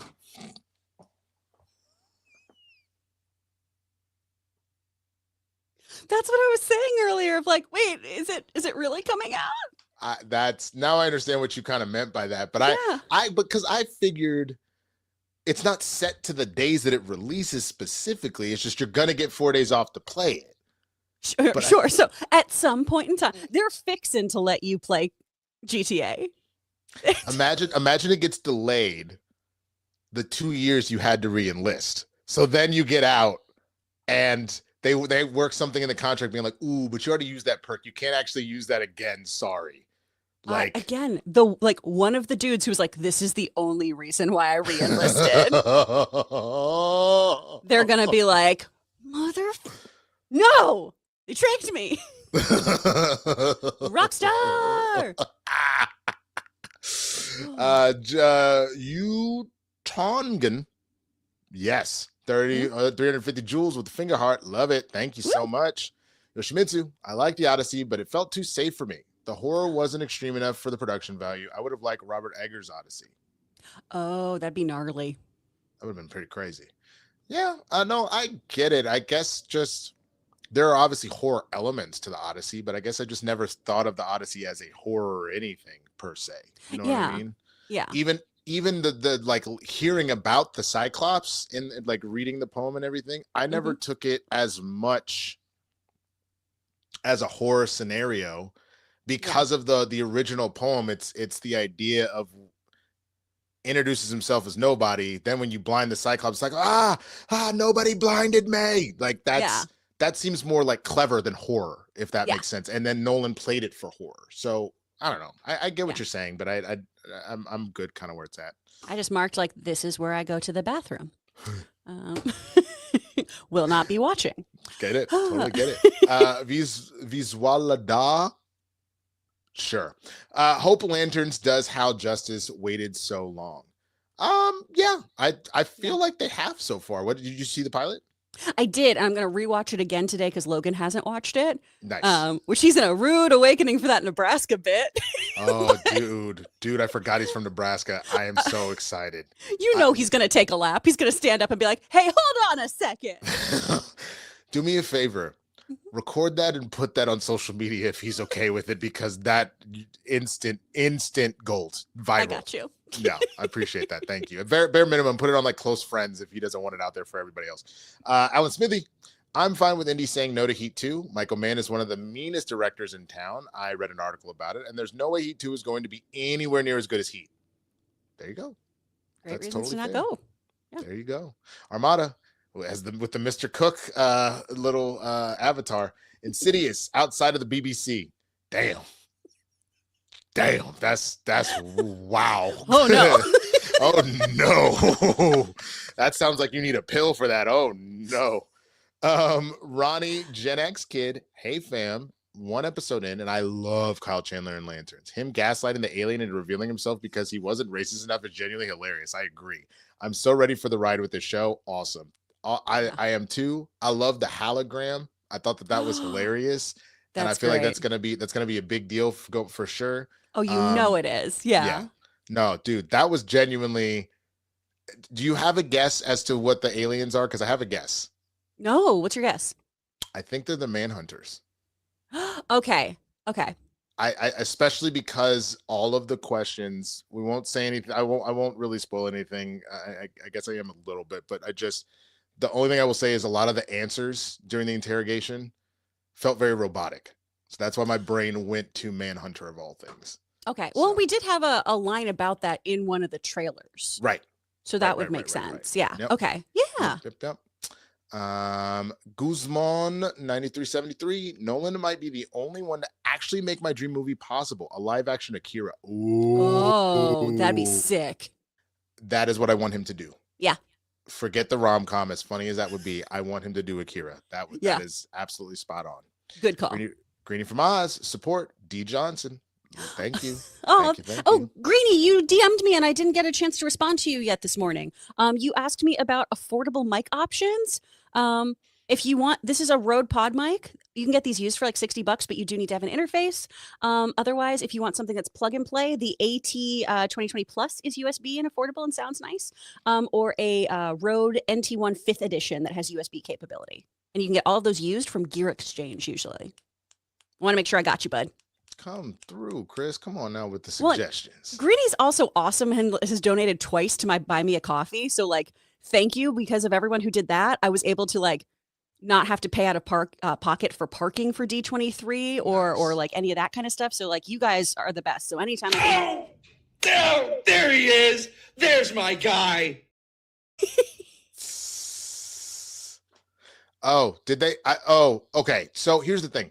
Everybody's talking about the rest of the season trailer. I didn't see it. So if that's something that was said, then I missed that. Because even when you said it right now, I was like, I don't remember that in the trailer before the show started. So if that's the rest of it, then maybe it is. And then I apologize. So no, I'm not trying to troll like that. I genuinely completely blacked it out though until like you brought up. Do you think you know who the aliens are? Where I was like, wait a second, yeah, you are right, probably because of that. This is why I have to rewatch things. Yeah, no, I watched the show. I watched the after show where they talked about why they did the thing, and I watched the podcast, but I didn't see the trailer. So if that was said in the trailer, then my apologies. So yeah. Okay, let's keep it pushing. Johnny Patrice is back. Quinn Lavos should be in Obi-Wan season 2. I am not familiar with that character. Do you know who that is? I don't know Star Wars enough. No, and I'm so sorry. PLD is gone for the day, unfortunately. So we apologize, but I trust you, Johnny. You seem to have a lot of good ideas, so that probably is a good idea. The G-Man, Ewan and Mary met on their season of Fargo. Oh, that's really cute. I think he was still married. Oh, that's less cute. I think. That's a little less cute. Okay, well. Keep pushing Yoshimitsu. I wouldn't have watched a Vision show, but I can't wait for WandaVision Part 3. That and Agatha are both top 10 MCU for me. I agree. Yeah. If you had led with just Vision, no way in the world. I don't think I would have done it. Hell, even doing a Wanda show, period, as much as I actually really enjoy the Scarlet Witch and how complicated her emotions and her story is throughout comics and everything else like that, I wouldn't have necessarily pulled the trigger. I think what was the hook was how they presented it. It was like, why are they in all these different TV shows? And the hook was good enough to then make me fully invested in her story and wanting to see what was behind this mystery. So it was presented in such a way that it just fit and felt really good. So yes, I cannot wait for this to close out. Calvin Patel. Jim Cummings, snubbed by Disney Legends Hall of Fame honors. 40 plus years, 1,500 plus characters, voice of a generation, no comment from Jim. Damn. That is pretty wild that he hasn't been made a Disney legend. Because while I'm so glad Alan Tudyk was brought in, he's been in 25 Disney films. Right. That's pretty crazy. That is pretty crazy because like what are some of his most famous characters, I guess? Jim Cummings? Yeah. Oh, he's the voice of Winnie the Pooh as we know him now. Tigger. wow. Darkwing Duck is his original character and he was so good at it to the point in the script, those like I am the terror moments, the script usually would say, or Jim will just come up with something better than this. That's crazy. He's fantastic. He's in so many things. He was mostly the singing voice of Scar in Lion King because Jeremy Irons got laryngitis. So he actually just performed it at the Hollywood Bowl recently too. He's incredible. You know what this feels like? Because there was a similar kind of debate about Disney showing a particular amount of respect. You could say the same thing about when they claimed Miley Cyrus as like the Disney Channel kid of the whatever, like star of like the generation, when it's like you're just gonna pretend like Raven Simone wasn't all over everything with not only That's So Raven, but all the Cheetah Girls, everything else Cheetah Girls. like that. Like and knowing the Cheetah Girls made a shit ton of money. It was like, it's not to take away from what Miley did. It's not to take away from Alan Tudyk did either. It just sounds like, did you forget that Jim did all this for you? Like type situation. That's kind of crazy. But hopefully he'll get his due before it's all said and done. Well, I hope so. You know, give him his roses while I can still smell them. Future Zeitgeist. I think they're gonna do Young Avengers / Champions on Disney Plus between D-Day and Secret Wars to set up the Children's Crusade arc and the Return of Wanda. I think that is a smart plan, and I hope they do that. I think that would be a good way to kind of also wrap that up and kind of bring stuff together. I'm here for it. Amanpreet Singh Bamra. Apologies, that was terrible. 250 joules for a laughing disco. Thank you so much. Greeny from Oz. Got to do the Sinister Six for the sixth Spidey film. Yeah, that makes sense. Man, it's a lot of S's. Yeah, Sinister Six for the sixth Spidey sequel. There you go. You Go, vote pal. This brain is on fire. Yeah, thank you, Go, pal. Dennis F. Hoffman, regarding Miles, I got 3 kids who think Miles Morales is the greatest Spider-Man. They don't understand why there's not a live-action Miles yet. I fully agree. Fully agree. And I think when you pair Spider-Verse with these Spider-Man games, so not only the Miles Morales game, but Spider-Man 2, and how like well flushed out the character is there. Miles has really cemented himself right now. So no, I think there's plenty of people that rock with Miles. The G-Man loves lanterns. 1996 reporter, CNN, Bella Shaw. Is that, did they, maybe I wasn't paying enough attention. That was during the initial interview at the beginning, right? Yeah.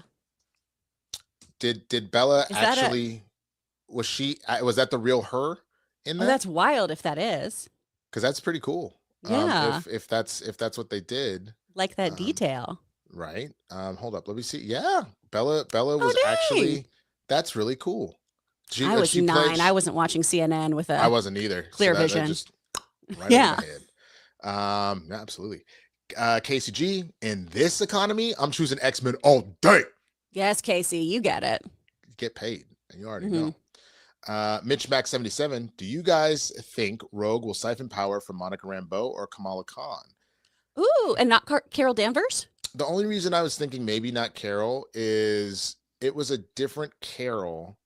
That's true. Like it's the same Carol Danvers, but it was a different power set at the time that Rogue took from her. So you would, in theory, be potentially giving her like all the energy blasts that Carol can do and everything else. I think what becomes interesting is because remember, she holds on to Carol long enough to put Carol in a coma. Yeah. So it's like, is the idea that like maybe she's siphoning and she siphons everything but the energy blast or something? I don't know. You know, so it'll be interesting to see how they go about that route. Which I hope they actually do though. Because I did wish in the original X-Men run that you were showing me the animated series Rogue that like in the comics Rogue that does end up with the super strength and invulnerability and all that kind of stuff. It makes her very like even more interesting of a character in my opinion. And the psychosis of having Carol constantly in her head. The G-Man got 1 of 2. Kathy Turner shot Body Heat, then joined Soap Opera for Money when film released Stardom. I agree. Yeah. Get paid. That's that's the name of the game. JLM comes in with 250 joules with the laughing disco. Thank you so much. And then Captain Huang is what I'm going to say. Had sunglasses and a heart, and then a piece, and then another heart, and then prayer hands. Thank you. Oh, thank you. And also with you. Much. And also, quick, that improv, quick. Thank you, groundlings. Right. Mung K first, coming in with a chili and a treat, and then with some hiding. What are you hiding from, Mung K? Oh, there it is. Monkey first. GX Paula a 1, Matt Smith Magneto. I actually don't hate that. I'm not mad about it, especially it's if not we're my first going. choice, but I don't hate it. If we're going with younger looking, which I think is probably the route they're going of just like he ages slowly. Get over it. It's fine. Yeah, no, I wouldn't be mad about it. I like Matt Smith. I do too. Charles, other than that random dancing in Morbius. Listen, man, though, he committed. I'm going to always give him props for like showing up in that terrible movie. Nolan should direct the Divine Comedy. Oh, that's interesting. I'd be here for that. Yeah. Ooh. For sure. GX Paula, I'd love an X-Men 97 type Spider-Man show set in 2005. Oh, interesting, because a lot of people were saying you do similar to X-Men 97 and you pick up where the show left off, so it'd be Spider-Man 98. Yeah, well, because that show also, I believe, left on a cliffhanger as well, where we didn't get like a full season wrap on that, or series wrap, I should say. I remember it ended with a Secret Wars of their own and then the Spider-Verse situation before we got like Spider-Verse nowadays. Because I'm rewatching the animated series right now, the Spider-Man animated series right now. Do you remember what the cliffhanger was then? I just remember it ended with like that episode with its alternative timeline where like Gwen Stacy's still alive and we see her for a second. Well, still alive. She didn't. Okay.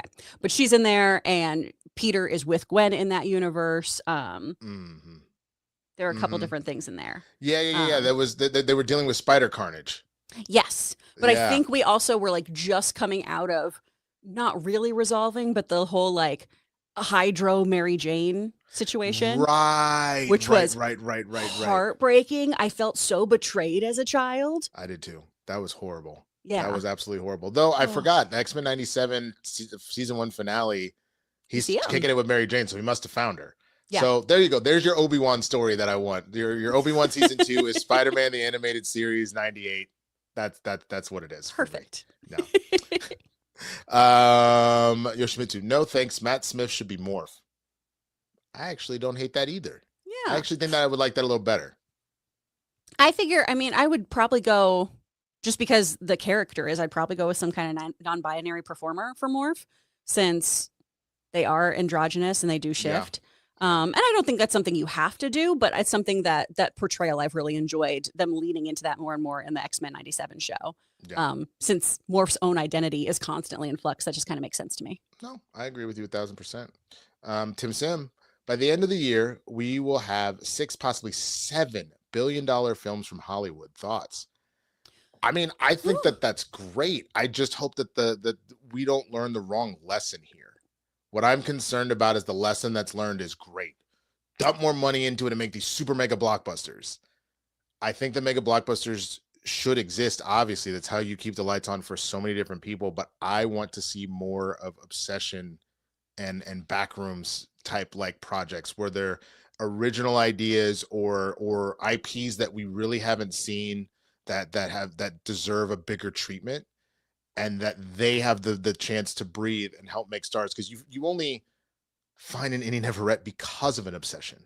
Obviously, she was on Superman and Lois already, but this became this breakout moment for her, and that happens in small budget stuff. Like I talk about all the time. I miss the Superbads of the world, where like yes, Jonah and Michael Cera had been around the block, but that was their moment for people to go, "Yo, these dudes." I want more of that. What do you think, Kris? Yeah, I think continuing to search for interesting new IP does need to be a cornerstone. I'm also, I mean, just from a very inside baseball kind of perspective here too. We've had these, several billion-dollar films coming into fruition this year, but we've also seen massive layoffs of the creatives that make it happen, and that's kind of the thing I'm having a hard time reckoning. Just as somebody who lives in a city that is so directly affected by this industry, because even if you are not in the entertainment industry, if you live here, you are affected by it. If you are a restaurant owner, if you are a clothing business, if you are a dry cleaner, like you are affected by everything that goes on here. And so I'm having a really hard time with the success of these movies, which should be celebrated. Absolutely. And I do. But also then seeing how many people just got laid off from Pixar and from Marvel. So that's where it's a little bit of a head scratcher right now, too. I'm glad movies are back. I hope they're back for the people who make them. I think you just inceptioned me because the minute you said that, my head itched, and I just had to scratch my head.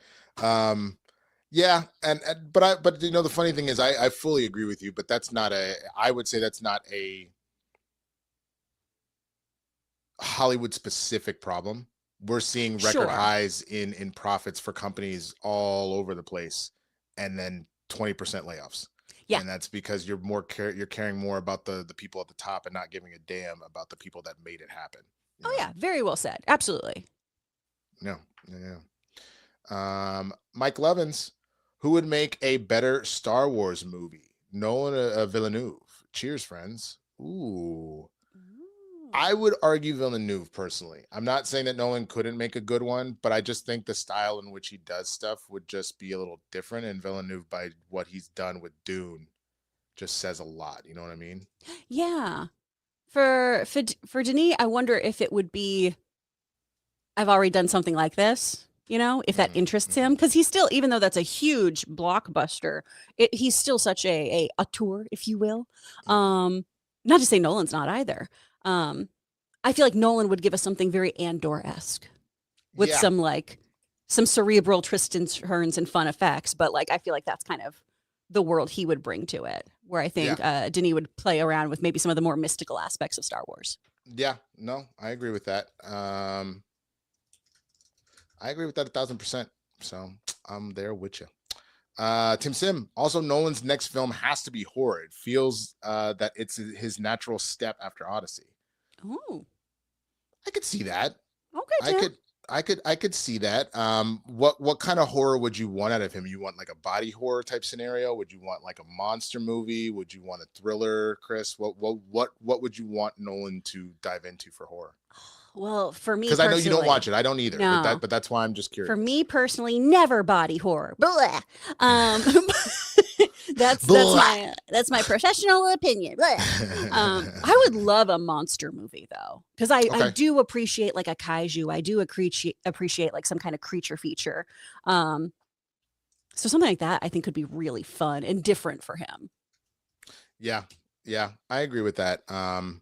I think that would be after what he did with the Cyclops and what he did with like the giants in the forest or whatever it is. What are those again? The random when they're running away on the island in Odyssey. I don't remember what those creatures are called.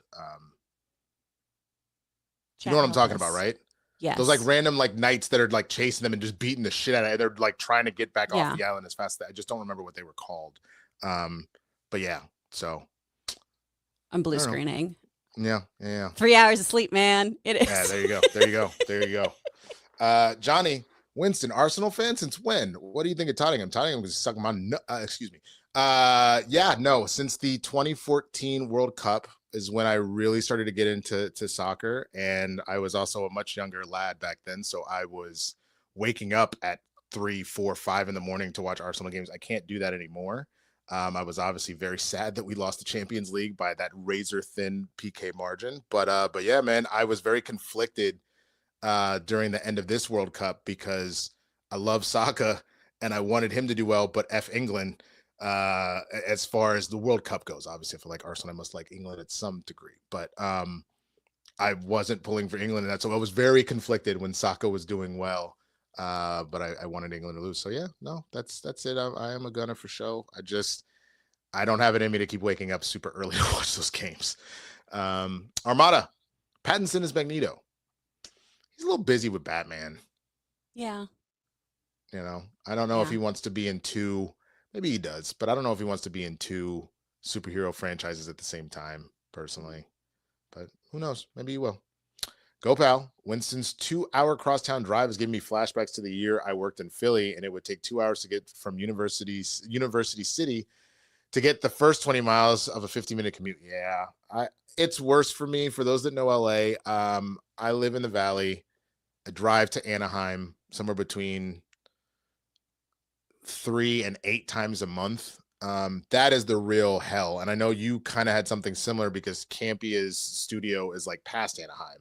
Yep. And you're also in the Valley area. Yeah. So like that was, I know you were doing that on a daily basis. That was one of the reasons why you ultimately parted ways, right? It's just the drive was becoming too much. Yeah. I tried to go remote and was like, I can't do 4 hours a day in my car. This is not sustainable. Yeah. Yeah. It's why I need to visit my mom more often, but a lot of times I don't because she doesn't drive freeways anymore. So she won't come out this way. Yeah. So then it's up to me to always go to her. And in an older car and where I am doing so much, so like time is escaping me, I really have to plan out to go see her typically. So, oy vey. Captain Huang, Liverpool FC, let's effing go. You can go. Yoshimitsu, when are we getting casuals in the hood? We need Winston, Kris, and Jay talking superheroes with Amy, and Amy talking horror scares with them. Hey man, let's definitely get it happening. I like I mentioned, I needed to get through this weekend with Shakespeare, but yeah, Kris, let's talk about it and figure it out. I still just want to come on Too Filthy. You asked me a call like a couple months ago. I just was a little busy that time, but I'm definitely down. So just let me know. Aoshi, 30 joules of a flower. Thank you so much. Paco, 550 joules telling me to stay hydrated. I appreciate that. My water bottle's not in here, but I'll do that when we finish. Deed Lit 11, One Piece live action was such a pleasant surprise. There are rumors that actors are going back to South Africa for season 4, so maybe they're putting them out more quickly. Have you seen it? Thoughts? Have I seen the rumor or have I seen One Piece? I'm assuming the One Piece live action. Oh yeah, absolutely. It's fantastic. I still haven't. It's wonderful. Yeah. Winston, it's so fun. That's what everybody tells me. It's so fun. I love it so much. I think they are trying to put them out more quickly, or at least kind of film some things in succession. Just because, I mean, this is a young cast. It's not like dealing with, kids and how they age so quickly. But, if everything is happening within a few months canonically, and also there is so much story and they're doing a really great job of condensing it. There's a lot of stuff you got to just move through. So, especially with how popular this is, Netflix needs a flagship show. Yeah. And it feels like this is going to be it. And it makes sense to me. Yeah, there is a void right now because there was always something. I mean, I guess Bridgerton is still there, but that's kind of winding down too. Yeah. So I think that this is what they're trying to push for sure. The G-Man, Ewan was married. They did those bathtub scenes. Ooh, Ewan, no. You know what would be weird? Can you imagine you're an intimacy coordinator on a show that like your partner is the star of, and you have to intimacy coordinate them with another actor and just watch them slowly fall. And you're just like, this is some bullshit. That's a dark thought that came into my head, but just imagine having to actively put your partner into somebody else's arms. Oh, the closest we've gotten is True Noir, where Rob straight up was like, Logan, you want to stay and listen? And he was like, why? Why would I stay and listen to my wife and Michael Rosenbaum? Why would I do that? I'm gonna leave. And that was just us sitting in chairs making noises across at each other. That's hilarious. But it's weird. That's fantastic. Guzman says, scratch my Akira request, Nolan for Batman Beyond. Would he though? Or would he be like, been there, done that? I know it's Blade Runner-y Batman, which is fun. Yeah. And Batman Neo Year One, he would crush. Yeah. If he were going to do another Batman, I actually would want him to do a true The Dark Knight Returns. Like go do the grizzled Bruce that's been out the game that like comes back, and this random Robin that shows up with their slingshot and he's fighting the mutant and all that kind of stuff. I would go for that, but I don't know. I would necessarily want him for Batman Beyond, but I do love your Akira request still. That's probably at the top of my list. Town Matt 125. Hey, Super Crew! I'm going to Fan Expo Toronto at the end of the month. I'm excited to meet some VAs like Ian Sinclair and Chris Sabat. Have either of you met them and/or worked with any projects on them? Chris would never remember me, but I used to do voiceover work for Radio Disney from like 5th grade until senior year of high school, till I graduated high school. And in that same building in Dallas was where Funimation was doing the dub for Dragon Ball Z. So I met Chris and Kyle and pretty much the whole cast one day when I was coming out of a session, and I was losing my mind. I guarantee you they don't remember me, because I would have been 6th, 7th grade. So you're talking like 7th grade, around 2000, 2001, something like that. It's been over 25 years. And how many people have they met over the years? But yeah, no, they were really cool. What about you? I haven't worked with either of them, I don't think, because they did more like Bang Zoom kind of stuff, I think, like Crunchyroll kind of stuff. And I did Sentai Filmworks. And when I was doing anime, I was still in Houston and I was non-union. So like now I get very few anime auditions now, you guys, because of being in SAG, which bums me out. I miss it.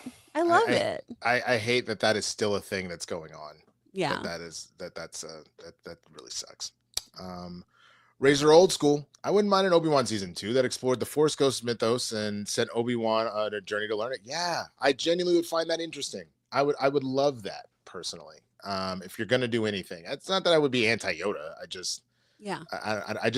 I didn't see why we needed the first show. So show me something that's an actual connector versus we're gonna try and make this work with Protect Leia. Hooray!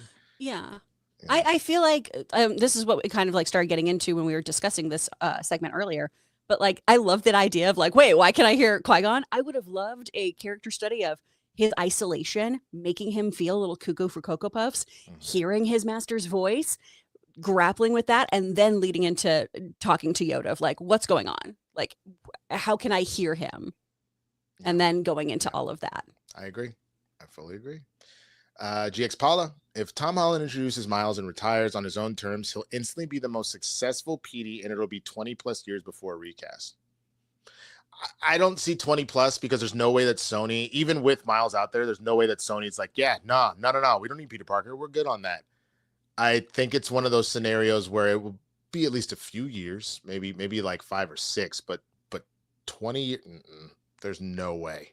Yeah. This is their cash cow, and they will never let these rights go after this. Yeah. Between No Way Home and this and Spider-Verse, there's no way they ever let those rights go, and they're not going to let Peter Parker stay on the sideline too long. Exactly. Yeah. Captain Huang. See, look at you trying to soften the blow. First, you send some hearts, and then you go, the Dallas Cowgirls suck, and we need a better QB running back and a new owner. You're not wrong about the owner situation. I'm not going to say that about Dak at this particular. I do need him to perform better in the playoffs. And I actually like Williams. I thought he did a good job as far as stuff goes. We needed to fix our defense, and I'm hoping that we did that. So we will see how this goes. I truly believe that the Cowboys will win the division this year, because I think Jackson Dart doesn't know where he's at. I think that Jaden Daniels lost way too much aura and is going to play terrible. And the Eagles are hit or miss, but I just don't necessarily think we're going to do anything in the playoffs. I think it's another one of those, we win the division and lose in our first playoff game. I'm going to knock on wood that doesn't happen, but we'll see. We will see. Soundwave Chronicles, regarding Indy, bogus narrative blown up for clicks and convo. She passed on eligibility for consideration for Heat 2, and they made it sound like she turned it down. There you go. Yeah, I fully agree. Armada, ever think Blazing Saddles 2 could happen? Let's see how Spaceballs 2 works. I'm excited for Spaceballs 2, and I think it'll be good. I'm so excited. But like History of the World Part 2 was not good. You know what I mean? So like, I want to see what Spaceballs 2 is first before we even consider Blazing Saddles 2. Yeah. Personally. Armada, Jay was on that Hollywood. Yes, he was. Jay was very much on that Hollywood for sure. Michael D, is that Mike as Doom? That's fantastic. The Odyssey made in 1995, but Coolio instead of Travis Scott, followed by a music video featuring Michelle Pfeiffer. I mean, yes, please. Would watch. Make that time machine and help us do that. Michael D also says Nolan and Boogie Nights with Boogie Nights. There you go. Yeah. Captain Huang becomes a YouTube mentor. Thank you so much for doing that. Town Matt 125. Winston, I'll drop a $50 super chat if you commit to watching just the first season of One Piece live action. If you're not feeling it after the first season, no problem. You gave it a shot. All right, cool. Here's what we're going to do. You're going to do that because Christian's not doing anime anything over here, and he's already done One Piece. I'm going to do that over on my shit. You can send that super chat to me. We're just gonna say that. How about that, Town Matt? And I'm 100% on board for that. I will definitely do that. You can get with this or you can get with that. I like that name.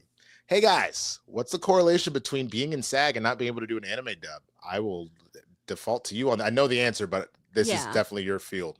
So a lot of anime is non-union. And so it means you don't have a SAG contract. Sometimes people have pushed to try to unionize these shows and have failed, even offering to work for the same pay point just so that they could work on this and so that this job could be counted towards their pension. This is not all anime. Netflix has actually been a really big proponent of unionized anime dubs, which is very cool. But we still have a ton of non-union work out there. This is why, just to get really in the soup with you guys, there's something called FICOR, Financial Core. And that's when you are a dues-paying non-member. So you can work both SAG and non-union projects, but you don't get health benefits, a pension, that sort of thing. And it can weaken the union, right? It is a straddling the fence thing that I consider probably 4 times a year. When I have a little meltdown and go, what am I doing with my life? Since I predominantly work in voiceover. But trying to stay union strong, man. Trying. It's really hard. And I know a number of people that have gone FICOR recently because it's not just voiceover.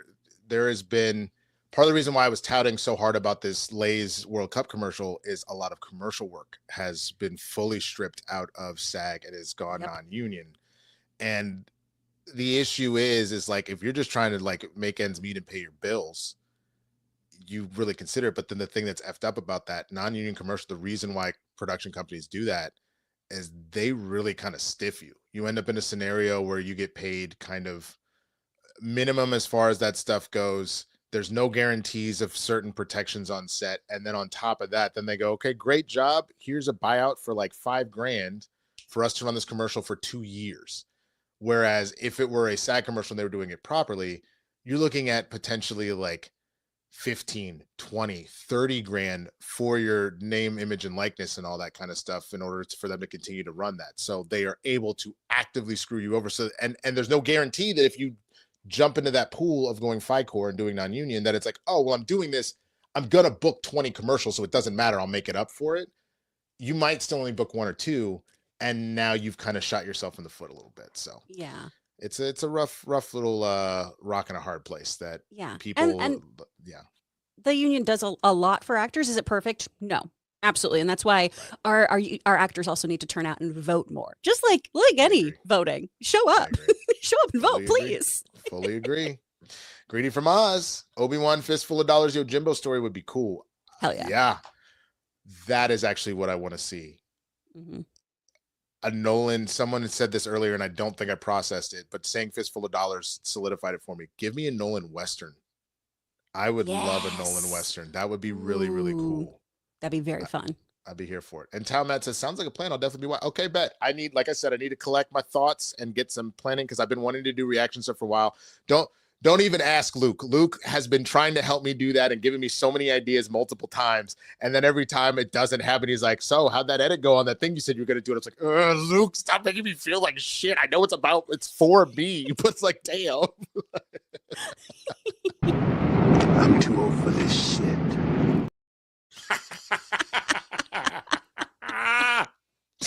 Michael D with another, that has got to be Mike's AI slut's face right there. How about a Nolan Ghost? How about a Nolan Ghost in the Shell? Oh, that'd be fun too. That could be cool. Are you watching the new anime? I haven't been. No, is it good? It is. It's so tonally different because it's like the manga. So it's more like light, jokey, super fan servicey. So I'm still kind of wrapping my head around it. Okay, but it's fun. Okay. Music's great. Hell yeah. All right, bet.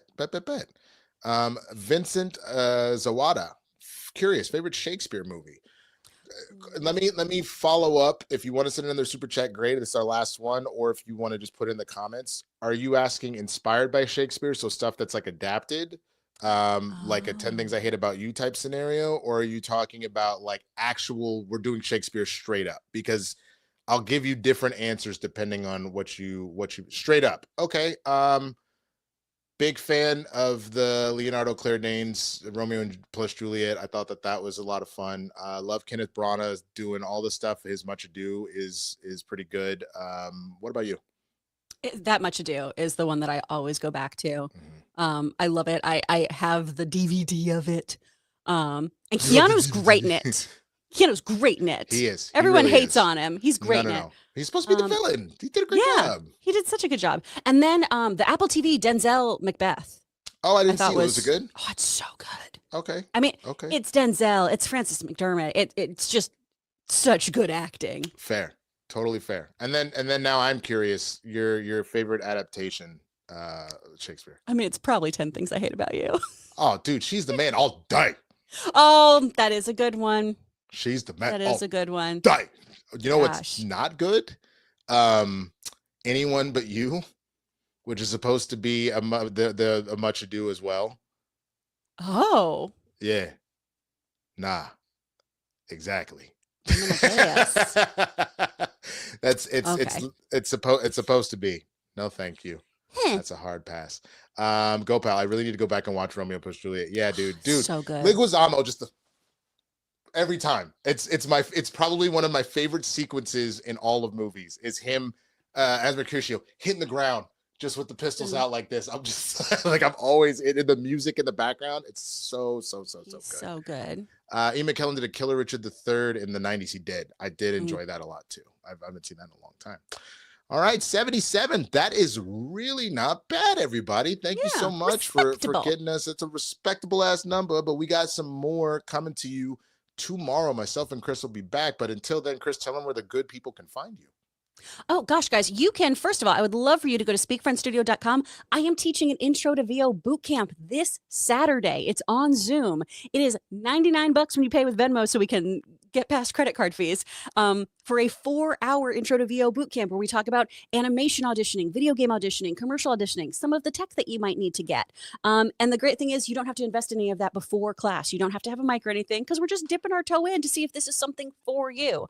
So please check that out. If you want to pay by credit card or Klarna, I believe it's $109 on our website, speakfriendstudio.com. We've got some other stuff we'll be doing soon too. We do a fun class called Dungeons and Dialects where I run a D&D campaign and you do it in dialect and Logan gives you notes. Lots of really fun things on the horizon for us.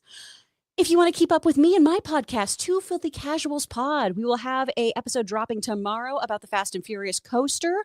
This was pre me getting to ride it. We also have our full D23 breakdown on there as well. It's an hour-long episode breaking down the 3-hour presentation. And if you like just catching up with me, I'm at It's Kris Carr over on Instagram. Follow me, and that way you can know I am not dead. I do exist on the internet. I've been here the whole time. I'm the Sam Reich of this show. God damn it. All right. Oh, that was fantastic. You can find me at the Swaggy Blurred on all platforms, especially on YouTube. I took a little break this week because, like I mentioned, I am doing 12th night. Tonight is our dress rehearsal. Show goes up on Friday, so I got a lot of work to do. So for that reason, I will be back next week. We'll bring back the Blurred Breakdown, all that good stuff, a lot to talk about. You can see me on Spill the Tequila with Roke on Tuesdays, Blurs in the Hood, myself and Jay Washington on Wednesdays, and then here most Fridays. But again, myself and Kris will be here tomorrow. We got a couple more super chats that came in. Let's see. We have GoPal who says, I was in a big Richard III phase in college between McKellen and Looking for Richard with Al Pacino. Oh, I have not seen Looking for Richard. And thank you for reminding me that existed. I appreciate that. Captain Huang with a peace sign and a slightly bigger super chat. We really appreciate that, my man. And then Yoshimitsu, Much Ado About Nothing is what I know Keanu from. Really? That's actually hilarious. I love that. So good to know. Thank you for sharing that with us because I don't think I've ever heard that before. Oh, one more, Kris, for you. Kris, do you hold the intro class monthly? I usually don't, just because there hasn't been the demand for it. Something we are working on, though, just because, listen, times is hard. We've talked about this so many times today. We are trying to do some video on demand stuff that is going to be at a lower rate, just to try to make things more accessible. Our whole kind of mantra at Speak Friend is that there shouldn't be a paywall keeping you from your acting goals or starting your acting career. And as actors, we know how freaking expensive it is to be an actor. We have to pay for so much nonsense.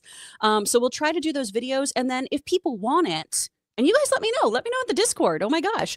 We can try to get this going as a more monthly thing. Or sometimes I've done it as a 4-week class in the past too. So hit me up, Harloff Nation. Rise up and tell me what kind of classes you want. There you go. Rise up. You already know what it is. So thank you again to everybody for watching the show today. My Kris. Oh, one more. Hold on. My Winston. My Kris. Yeah. Yoshimitsu. It's also where I know Denzel from. Yeah. Wild. That's really cool. That's dope. But and he started in theater. So that actually was probably a really good introduction to him, to be honest with you. But yeah.